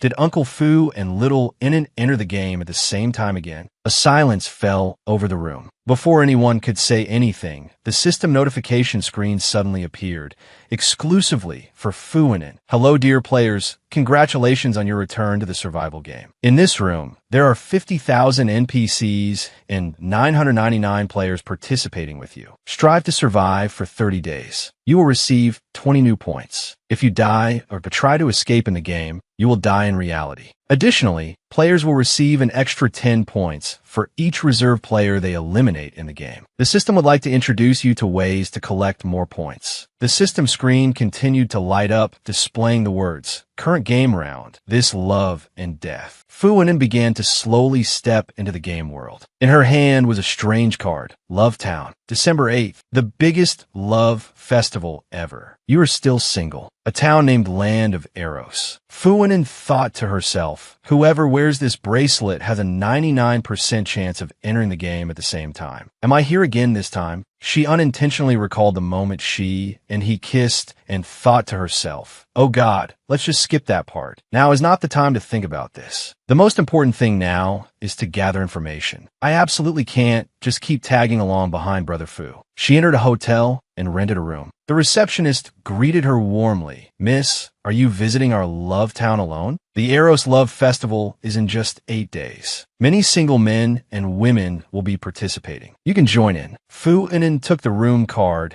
and, with a gentle smile, asked, little sister, is this love festival a traditional festival in your town? The receptionist, with an enthusiastic expression, replied, yes, our love festival is held specially to commemorate a young man and woman who once lived in this small town. They met and fell in love, but their families did not bless their union because their family statuses were too different. Despite both families trying every means to separate them, their love could not be broken. In the end, they both passed away, but their sacrifice and sincere love moved the God of love to bless them, allowing them to finally be united in marriage. The receptionist recounted the story with visible emotion on her face. Fu Anin smiled, but inwardly she thought, the story sounds a bit cliché, but logically, there's nothing wrong with it. The receptionist continued enthusiastically, Miss Fu, with your stunning beauty, I'm sure you will find true love at this festival. Fu Anin smiled lightly and replied, thank you for your kind wishes. She stepped into the elevator, thinking to herself, if I find true love here, maybe it will save my life. When she reached her hotel floor, she happened to see a painting displayed in the hallway. It was a picture of 2 praying mantises. One mantis was biting the neck of the other. Fu Anin couldn't help but approach out of curiosity, her eyes absorbed in this strange scene, thinking to herself, how can the animal world be so cruel? What? At that moment, Zhu Jingyu walked over to stand beside her and explained, this phenomenon is quite common in nature. It's called sexual cannibalism. After mating, the female praying mantis will often eat the male to reproduce. Fu Anin turned to look at him in surprise and asked, you're Zhu Jingyu? He smiled and introduced himself. That's right, I'm Zhu Jingyu. a professor at Manting University, 29 years old, single. He added, his tone incredibly natural. I recently took a leave of absence to travel, thinking that I'm not young anymore, hoping to find my other half here. Hearing this, Fu Unin couldn't help but frown and take a step back, trying to keep her distance from him. Good luck with that. Zhu Jingyu didn't seem to notice her coldness. He smiled and continued to ask, and what about you? Not wanting to prolong the conversation, Fu Unin turned to leave and said, my name is Fu Xiaohua. I came here to experience the local customs. I'm not looking to make friends or exchange numbers. Zhu Jingyu seemed a little surprised, but still smiled and said, Fu Xiaohua, how interesting. As she was about to open her room door, she found him standing right at the doorway. He smiled and said, you're in room 805? I'm right across in room 806. What a coincidence. Fu Unin could only manage a perfunctory smile and reply, that's right. In her heart, she thought, why is this person so enthusiastic? He's not even as handsome as Fu Ji. Then she opened the door and stepped inside, quickly saying, goodbye, rest well, bye-bye. Zhu Jingyu nodded in reply, all right. Fu Unin then lay face down on the bed, engrossed in the information on her phone. She frowned slightly. There was no new news in this love town. It was all just information about the love festival. On the phone screen, a prominent notification appeared. The most anticipated flower folding day. This is the most unique and classic love festival of the year. Young, unmarried women will personally give a flower crown to the person they like, as if they were each other's lovers. If the other party accepts, they will of course no longer be single. If it is not accepted, the flower folding day will not last until the love festival ends. Single men and women can do their best to express themselves during this time and win over the person they like. Give the love flower crown to the person you like on flower folding day. A little more courage might help you find true love. After reading the information, Fu Unin lay flat on her bed and thought to herself, 9 out of 10 times, this game is related to the love festival. I might as well collect supplies and weapons first. On the 6th day in Love Town, as she was about to open the door, she once again found Zhu Jingyu preparing to knock on her door. Seeing her, he raised his hand and called out happily, Xiaohua, this is great. I was just about to look for you. Fu Unin immediately closed her room door, stepped out, and asked, what do you want from me? Zhu Jingyu smiled. According to the town's customs, today is flower folding day. Xiaohua, are you going to see it? Fu Unin was a little wary inside, wondering he keeps looking for me again and again. Could it be that he's also a player? She decided to try and observe him more. Then she smiled and replied, all right, let's go together. The two of them went to the flower folding festival together. There were many people participating all around, creating a crowded and lively atmosphere. Fu Unin observed her surroundings and thought to herself, on such an important holiday, Fu Ji must be here too, right? Suddenly, a girl walked up and quickly gave her a rose. Fu Unin was very surprised. After giving the flower, the girl immediately ran off. Every girl should have a flower on flower folding day. I hope you find true love today, the girl said with a bright smile. Fu Unin was touched and smiled in reply. Thank you. Then, Zhu Jingyu suddenly appeared, holding a large bouquet of roses towards her. He said gently, Xiaohua, can we spend the next 2 days of the love festival together? Fu Unin was a bit stunned, thinking to herself, I thought this guy was also a player. Turns out he's really here for the love festival. Zhu Jingyu expressed his passionate feelings with great sincerity. Xiaohua, I fell in love with you at first sight. Fu Unin immediately waved her hands to refuse, instantly making up an excuse. I already have someone I like. Suddenly, she looked to the other side and saw Fu Yitzi. She immediately called out, Fu Ji. The girls at the festival saw Fu Yiji, their eyes all lit up. Oh, so handsome. I'm going to give him my flower. Fu Unin happily walked towards Fu Yiji. She offered him the flower she had just been given. Fu Ji, take this flower. Fu Yiji, with a calm expression, took the flower she handed him,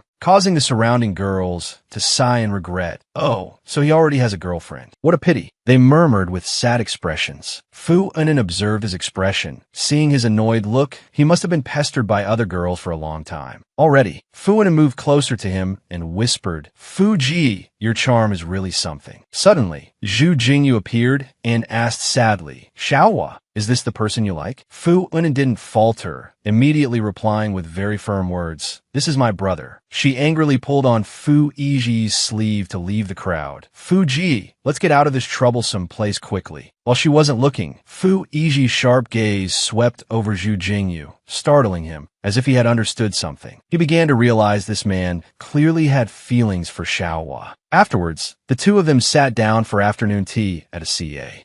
Fu Wen secretly observed Fu Yiji's expression. Seeing that he seemed a bit gloomy, she asked worriedly, "Fu Ji, why the long face? Could it be you're still bothered that he offended me?" Fu Yiji suddenly got angry, slammed his coffee cup down, and asked coldly, "Fu Wen, do you find this round of the game very interesting? Why did you accept someone else's rose?" Fu Wen hurriedly denied it. "It's not interesting at all. Fu Ji, this rose was given to me by a girl. I didn't accept the rose from that NPC." Hearing this, Fu Yiji said gently, "I told you this is a game. The changes are very strange. Any small mistake could cost you your life." Fu Wen chuckled and replied, "I know." Fu Yiji still didn't forget to remind her, in the real world, you also can't just date carelessly. Hearing this, Fu Wen was stunned for a moment and then asked in surprise, "Huh? Fu Yiji calmly lowered his head to drink his coffee and then said coldly, "The person you love must at least be capable." Fu Wen burst out laughing and replied, "So Father Fu wants to vet my boyfriend for me? What kind of high standards must he meet?" Fu Yiji rested his chin on his hand, looked at her, and asked, "Where are you staying now? Have you discovered anything?" Fu Wen replied, "I'm living at the hotel in front of the commercial street. I've also gathered supplies these past few days. As for news, I also found stories about the love festival with a few different versions." Suddenly, across the street, a man walked toward a couple looking extremely terrifying. He shouted, "Run! Don't stay together, run!" The man grabbed the woman's hand, making the man beside her angry. He grabbed his hand and asked, "What are you doing? Let go." Seeing this situation, Fu Yiji told Fu Wen seriously, "Let's go over and take a look." Suddenly, the police appeared and escorted the strange man away. The man shouted anxiously, "We'll all die sooner or later. Everything is already destined." Fu Wen looked at this scene. She turned to Fu Yiji. "Fu Ji, that person might know something." The police escorted the man into the car. Fu Yiji was silent for a moment, then said, "Go back to the hotel first." After getting close to the hotel, Fu Wen pointed to the building ahead, gently telling Fu Yiji, "I live there." "Fu Ji, where have you been staying these past few days?" Suddenly, she smelled a strong, sweet fragrance. The scent passed by very quickly, but it made her feel dizzy and her head spin. So dizzy, she mumbled softly, covering her mouth with her hand as she spoke. Fu Yiji immediately supported her. But before long, he was also affected by the fragrance, his vision blurred, and his body swayed. Both of them fell to the ground, unable to move, falling into unconsciousness. Everyone around also smelled the fragrance and collapsed one after another. The street suddenly became unusually quiet. About 10 hours later, Fu Wen groggily woke up, feeling the cold air of the night. How was it already dark? She wondered subconsciously. She hurriedly sat up and looked around,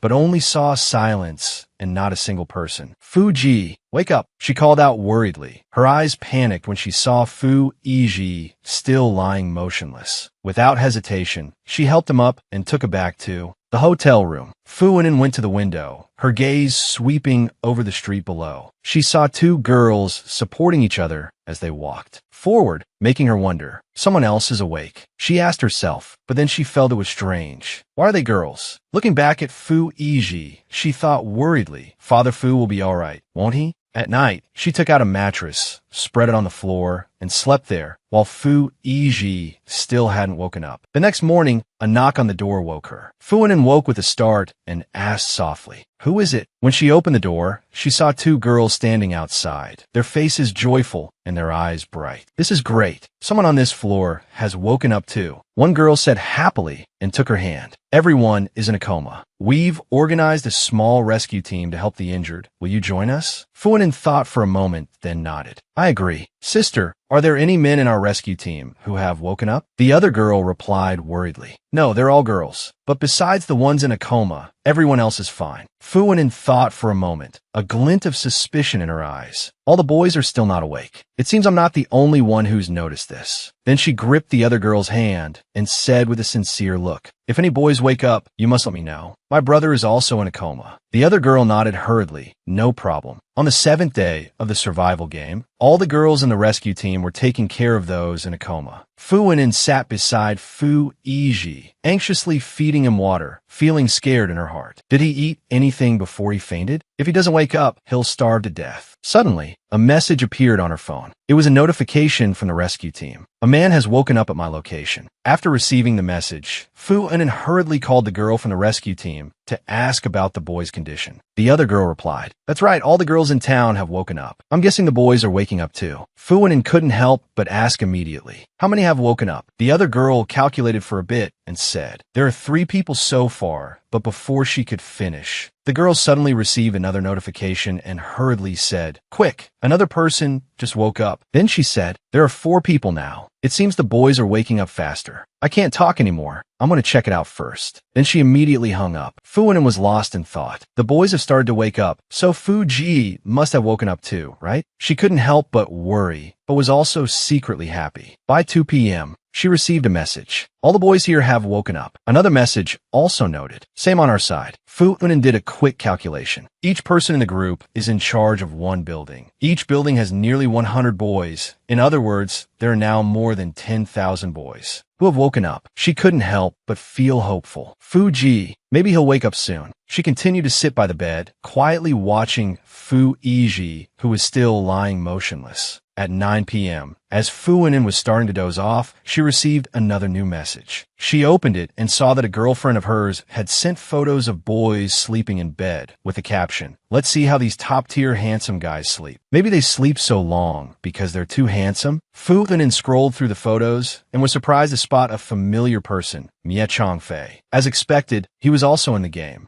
Immediately, she stood up, determined. "While he's not awake yet, I must quickly eliminate this threat." However, just as she was about to leave, she received a new message. "They've all woken up. The last guy finally woke up and even smiled at me. So handsome." Hearing this, Fu Wenin gnashed her teeth in anger. "Damn it. Looks like Mie Changfei is very lucky today. But if he runs into Brother Fu, it's best he doesn't find out." Suddenly, a deep, low voice came from behind her. "Fu Wenin." She turned her head and was stunned to see that Fu Yiji had woken up. Her heart suddenly sank, but she couldn't help but ask happily, "Brother Fu, you're finally awake. Are you uncomfortable anywhere?" Having just woken up, Fu Yiji's voice was still a bit hoarse. He replied calmly, "I'm fine. What day of the game is it today?" Fu Wenin thoughtfully handed him a glass of water and replied, "In 5 hours, it will be the 8th day. Just in time for Valentine's Day." Fu Yiji took a sip of water and asked again, "What has happened during this time?" Fu Wenin then recounted, "When I woke up, it was around 12 midnight. After that, all the girls in town woke up first, followed by the male students. At that time, everyone was still dazed and didn't understand what was happening." She took out a notebook and handed it to him. "Brother Fu, it seems you were the last lover to wake up. I've recorded the waking order over the past 2 days. Brother Fu, do you think this could be a hint from the game? The theme of this game is love, development, and then decline." As she said this, she suddenly realized something. Her expression changed slightly. Could it be that the first 10 days are for love, the next 10 days are for development, and the last 10 days are for decline? She wondered, suddenly feeling uneasy. Fu Yiji stood up, quickly put on his coat, and said calmly, "Wild guesses won't lead us to the right conclusion." Seeing him about to go out, Fu Wenin immediately asked, "Brother Fu, what are you going to do?" Fu Yiji replied concisely and decisively, "Check the camera footage." The two went to the hotel's camera surveillance room. When the security guard saw them arrive, he greeted them. "Mr. Fu, Miss Fu, the cameras for your tavern are all here." Fu Yiji requested seriously, "Bring us today's recordings." The security guard immediately complied. Yes, Fu Wenin couldn't help but feel emotional. Indeed, money can make anything happen. She silently praised Fu Yiji, who always commanded respect from others. As they watched the video on the camera screen, something strange appeared. Clouds of pollen gently floated down, and after the people around inhaled it, they immediately fell unconscious. Fu Wenin was suspicious. What is this pink dust? It looks so strange. Fu Yiji pondered for a moment, then ordered, "Transfer this video to the hotel." The guard replied, "2 hours ago, the police came to check the cameras. This dust fell for half an hour, but no unusual events occurred." Fu Yiji stood up straight. "Send me a copy of all the surveillance camera videos." The guard immediately nodded. "Yes, no problem." Then, the two left the surveillance room. Fu Thunin suddenly remembered something. She said, "Brother Fu, I suddenly remembered a game I played before. It involved fog and parasites hiding in it. Could this be?" Fu Yiji suddenly frowned, interrupting her. "Fuinin, did you use perfume today?" Fuinin, stunned, shook her head and replied, "I don't use perfume. I've never used that kind of thing before." Suddenly, as the two neared their hotel room door, Zhou Jingyu appeared out of nowhere, walking out from the hallway. He smiled and said, "Miss Xiaohua, I kept knocking but you didn't come out. Turns out you were already outside." Seeing Fu Yiji next to Fuinin,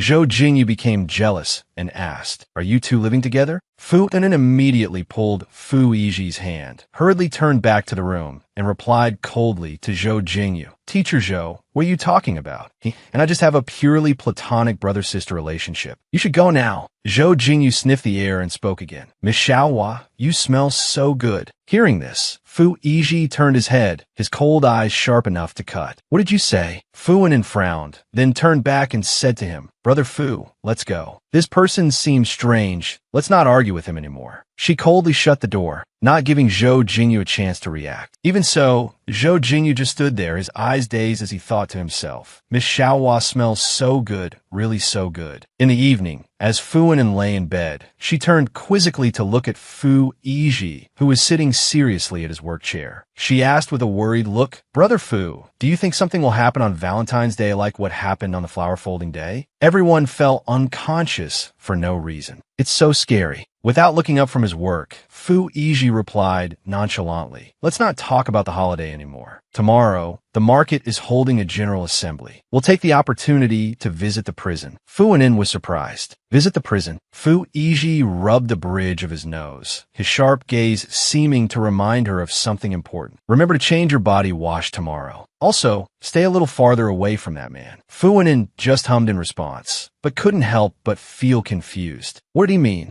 The next morning, the two went to the town prison. It was here that Fuinin realized the person they intended to visit was the man the police had arrested when they first arrived in this town. Fu Yiji picked up the receiver and said, "We came today to ask you a few questions." The man behind the iron bars asked, "You people know me too?" Fu Yiji asked him, "Do you know what that pink dust is?" Fuinin was astonished to hear this. The man picked his nose and said to Fu Yiji, "I want a cigarette." Fu Yiji frowned. "It's in the supplies we gifted you." The man laughed and said, "This gentleman is quite savvy. If you want to find out what Valentine's Day is specifically about, go investigate it yourself. I don't know the core of the story either." Fuinin raised her hand and asked, "So you just wanted to trick us for a pack of cigarettes?" She thought to herself, "I can't believe even Brother Fu gets tricked sometimes." Fuinin said to Fu Yiji, "Brother Fu, I don't think this guy knows anything. We should just go." Just as Fuinin and Fu Yiji were about to leave, the man suddenly stood up and said, "Little girl, I'll give you a piece of advice. Stay away from him." A little. Hearing this, Fu Yiji turned his head to look at him. Fuinin coughed and said to Fu Yiji, "I won't be instigated by him. Besides, Brother Fu, I know someone who knows a lot about Valentine's Day." Fuinin led Fu Yiji to a room. Fu Yiji asked darkly, "You mean him?" The two stood in front of the room door, and Fuinin spoke up. "This is Zhou Jingyu, a professor from Manting University. He and I have spoken before.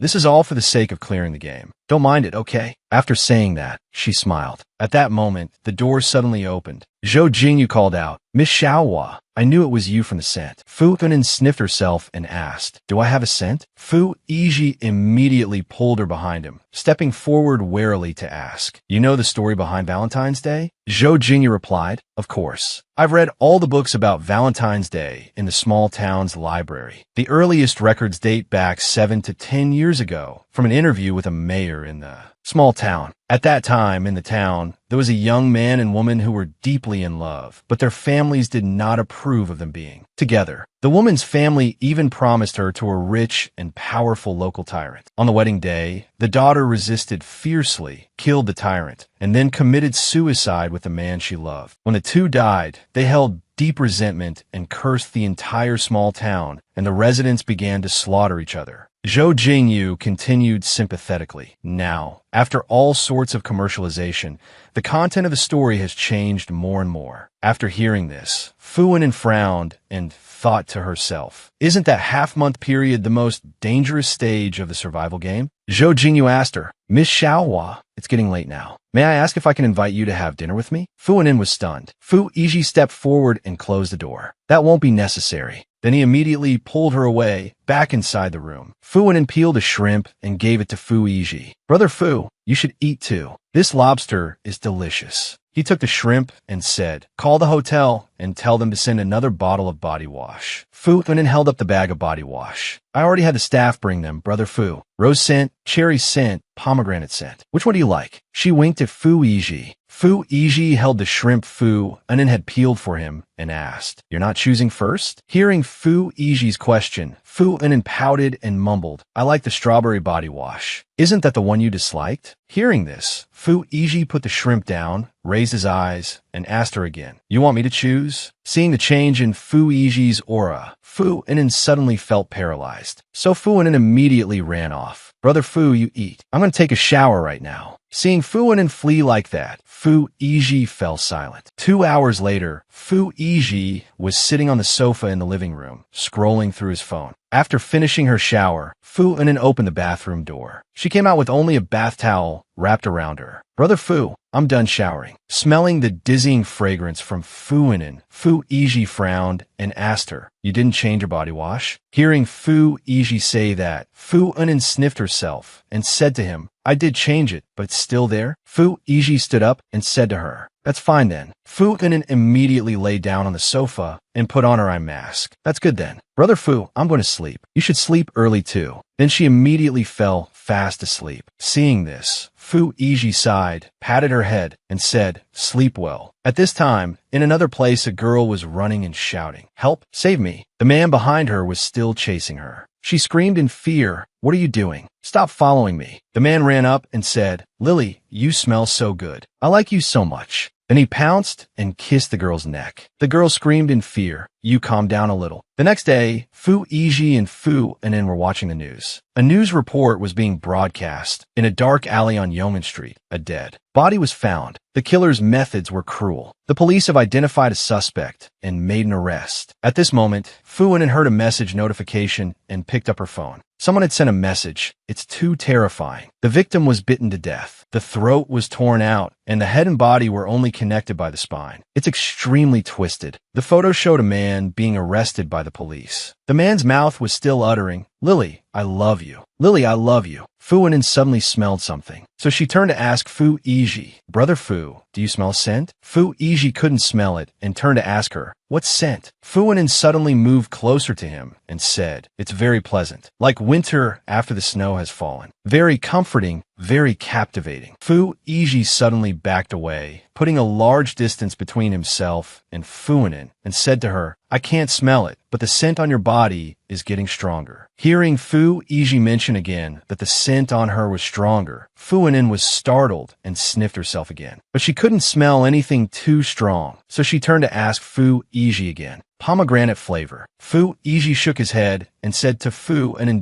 no, it was the scent from before. After hearing this, Fu Wen asked worriedly, Brother Fu, you're saying that since I was one of the first to wake up, there won't be any problems, right? Seeing Fu Wen so worried, Fu Yiji asked her, by your logic, since I was the last to wake up, will there be a problem? Fu Wen moved closer to Fu Yiji and asked him, Brother Fu, can I do something a bit impolite? Fu Yiji was startled by this. What? Fu Wen moved closer to Fu Yiji and said, let me get a sniff. Fu Yiji immediately flicked her forehead and coldly refused. No. Being rejected, Fu Wen pleaded with Fu Yiji, Brother Fu, please. Silence means you agree. Then, Fu Wen moved closer to Fu Yiji to smell the scent on him. Fu Yiji asked her, can you smell anything? Fu Wen sat up and said to him uncertainly, a little, but it's also like there's nothing. Fu Wen said as she sniffed, it's like the smell of crushed bamboo leaves, and also like the smell of cedar leaves. It's so fragrant. Fu Wen was intoxicatedly smelling the scent on. Fu Yiji, seeing this, he blushed and asked, have you smelled enough? She immediately exclaimed, Brother Fu, the scent your body is giving off, when I smell it, My mind feels hazy. Fu Yiji had a reaction and quickly grabbed a pillow from the side to cover his lap, telling Fu Anin,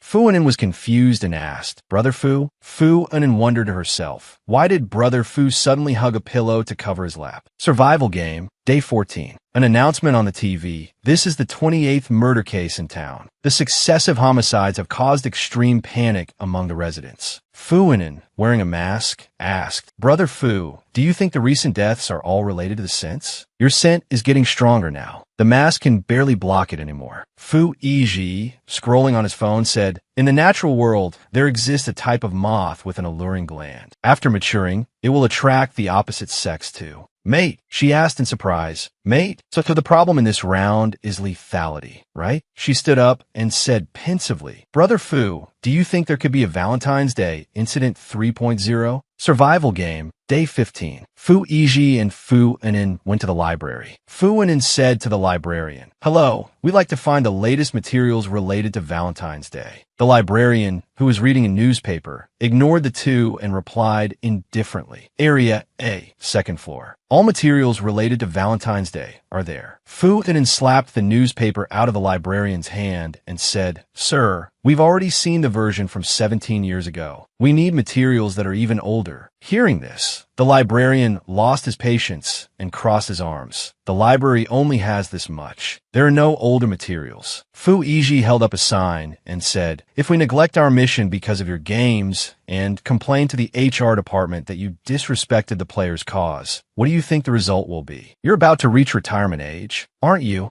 After hearing this, the librarian said, there are, but the materials from 100 years ago are considered antiques. There are no printed copies, and they're not open to the public. If you're so capable, then go find an official channel to get permission. The wealthy and generous Fu Yiji immediately took out a gold card. Take me there. I'll give you 10,000 for every minute we look. The librarian immediately led Fu Yiji and Fu Anin with him. You can only look here. No pictures allowed. Fu Anin thought to herself, no pictures because it's 10,000 yuan a minute? Trying to earn a little extra money. The librarian led Fu Anin and Fu Yiji to a display table. It's right here. You can look. Fu Anin picked up the ancient book and began to read. She thought to herself, this game still has some conscience. We can understand all the words here. Fu Yiji also leaned down to look. Inside the book, it was written, Love Town was originally called Chunsu-jia. The people in this town all died 100 years ago. In Chunsu-jia that day, a wedding was taking place. Suddenly, dark clouds gathered, and people exclaimed, why did the wind suddenly get so strong? Run quick! At that time, looking down from above, the whole town was covered by a layer of red powder. And after coming into contact with that red powder, everyone fell unconscious. After everyone woke up, because they couldn't successfully bring the bride into the bridal chamber, the groom couldn't bear to leave the bride alone on their wedding night. The two decided to consummate their marriage outside. However, on their wedding night, the groom was bitten to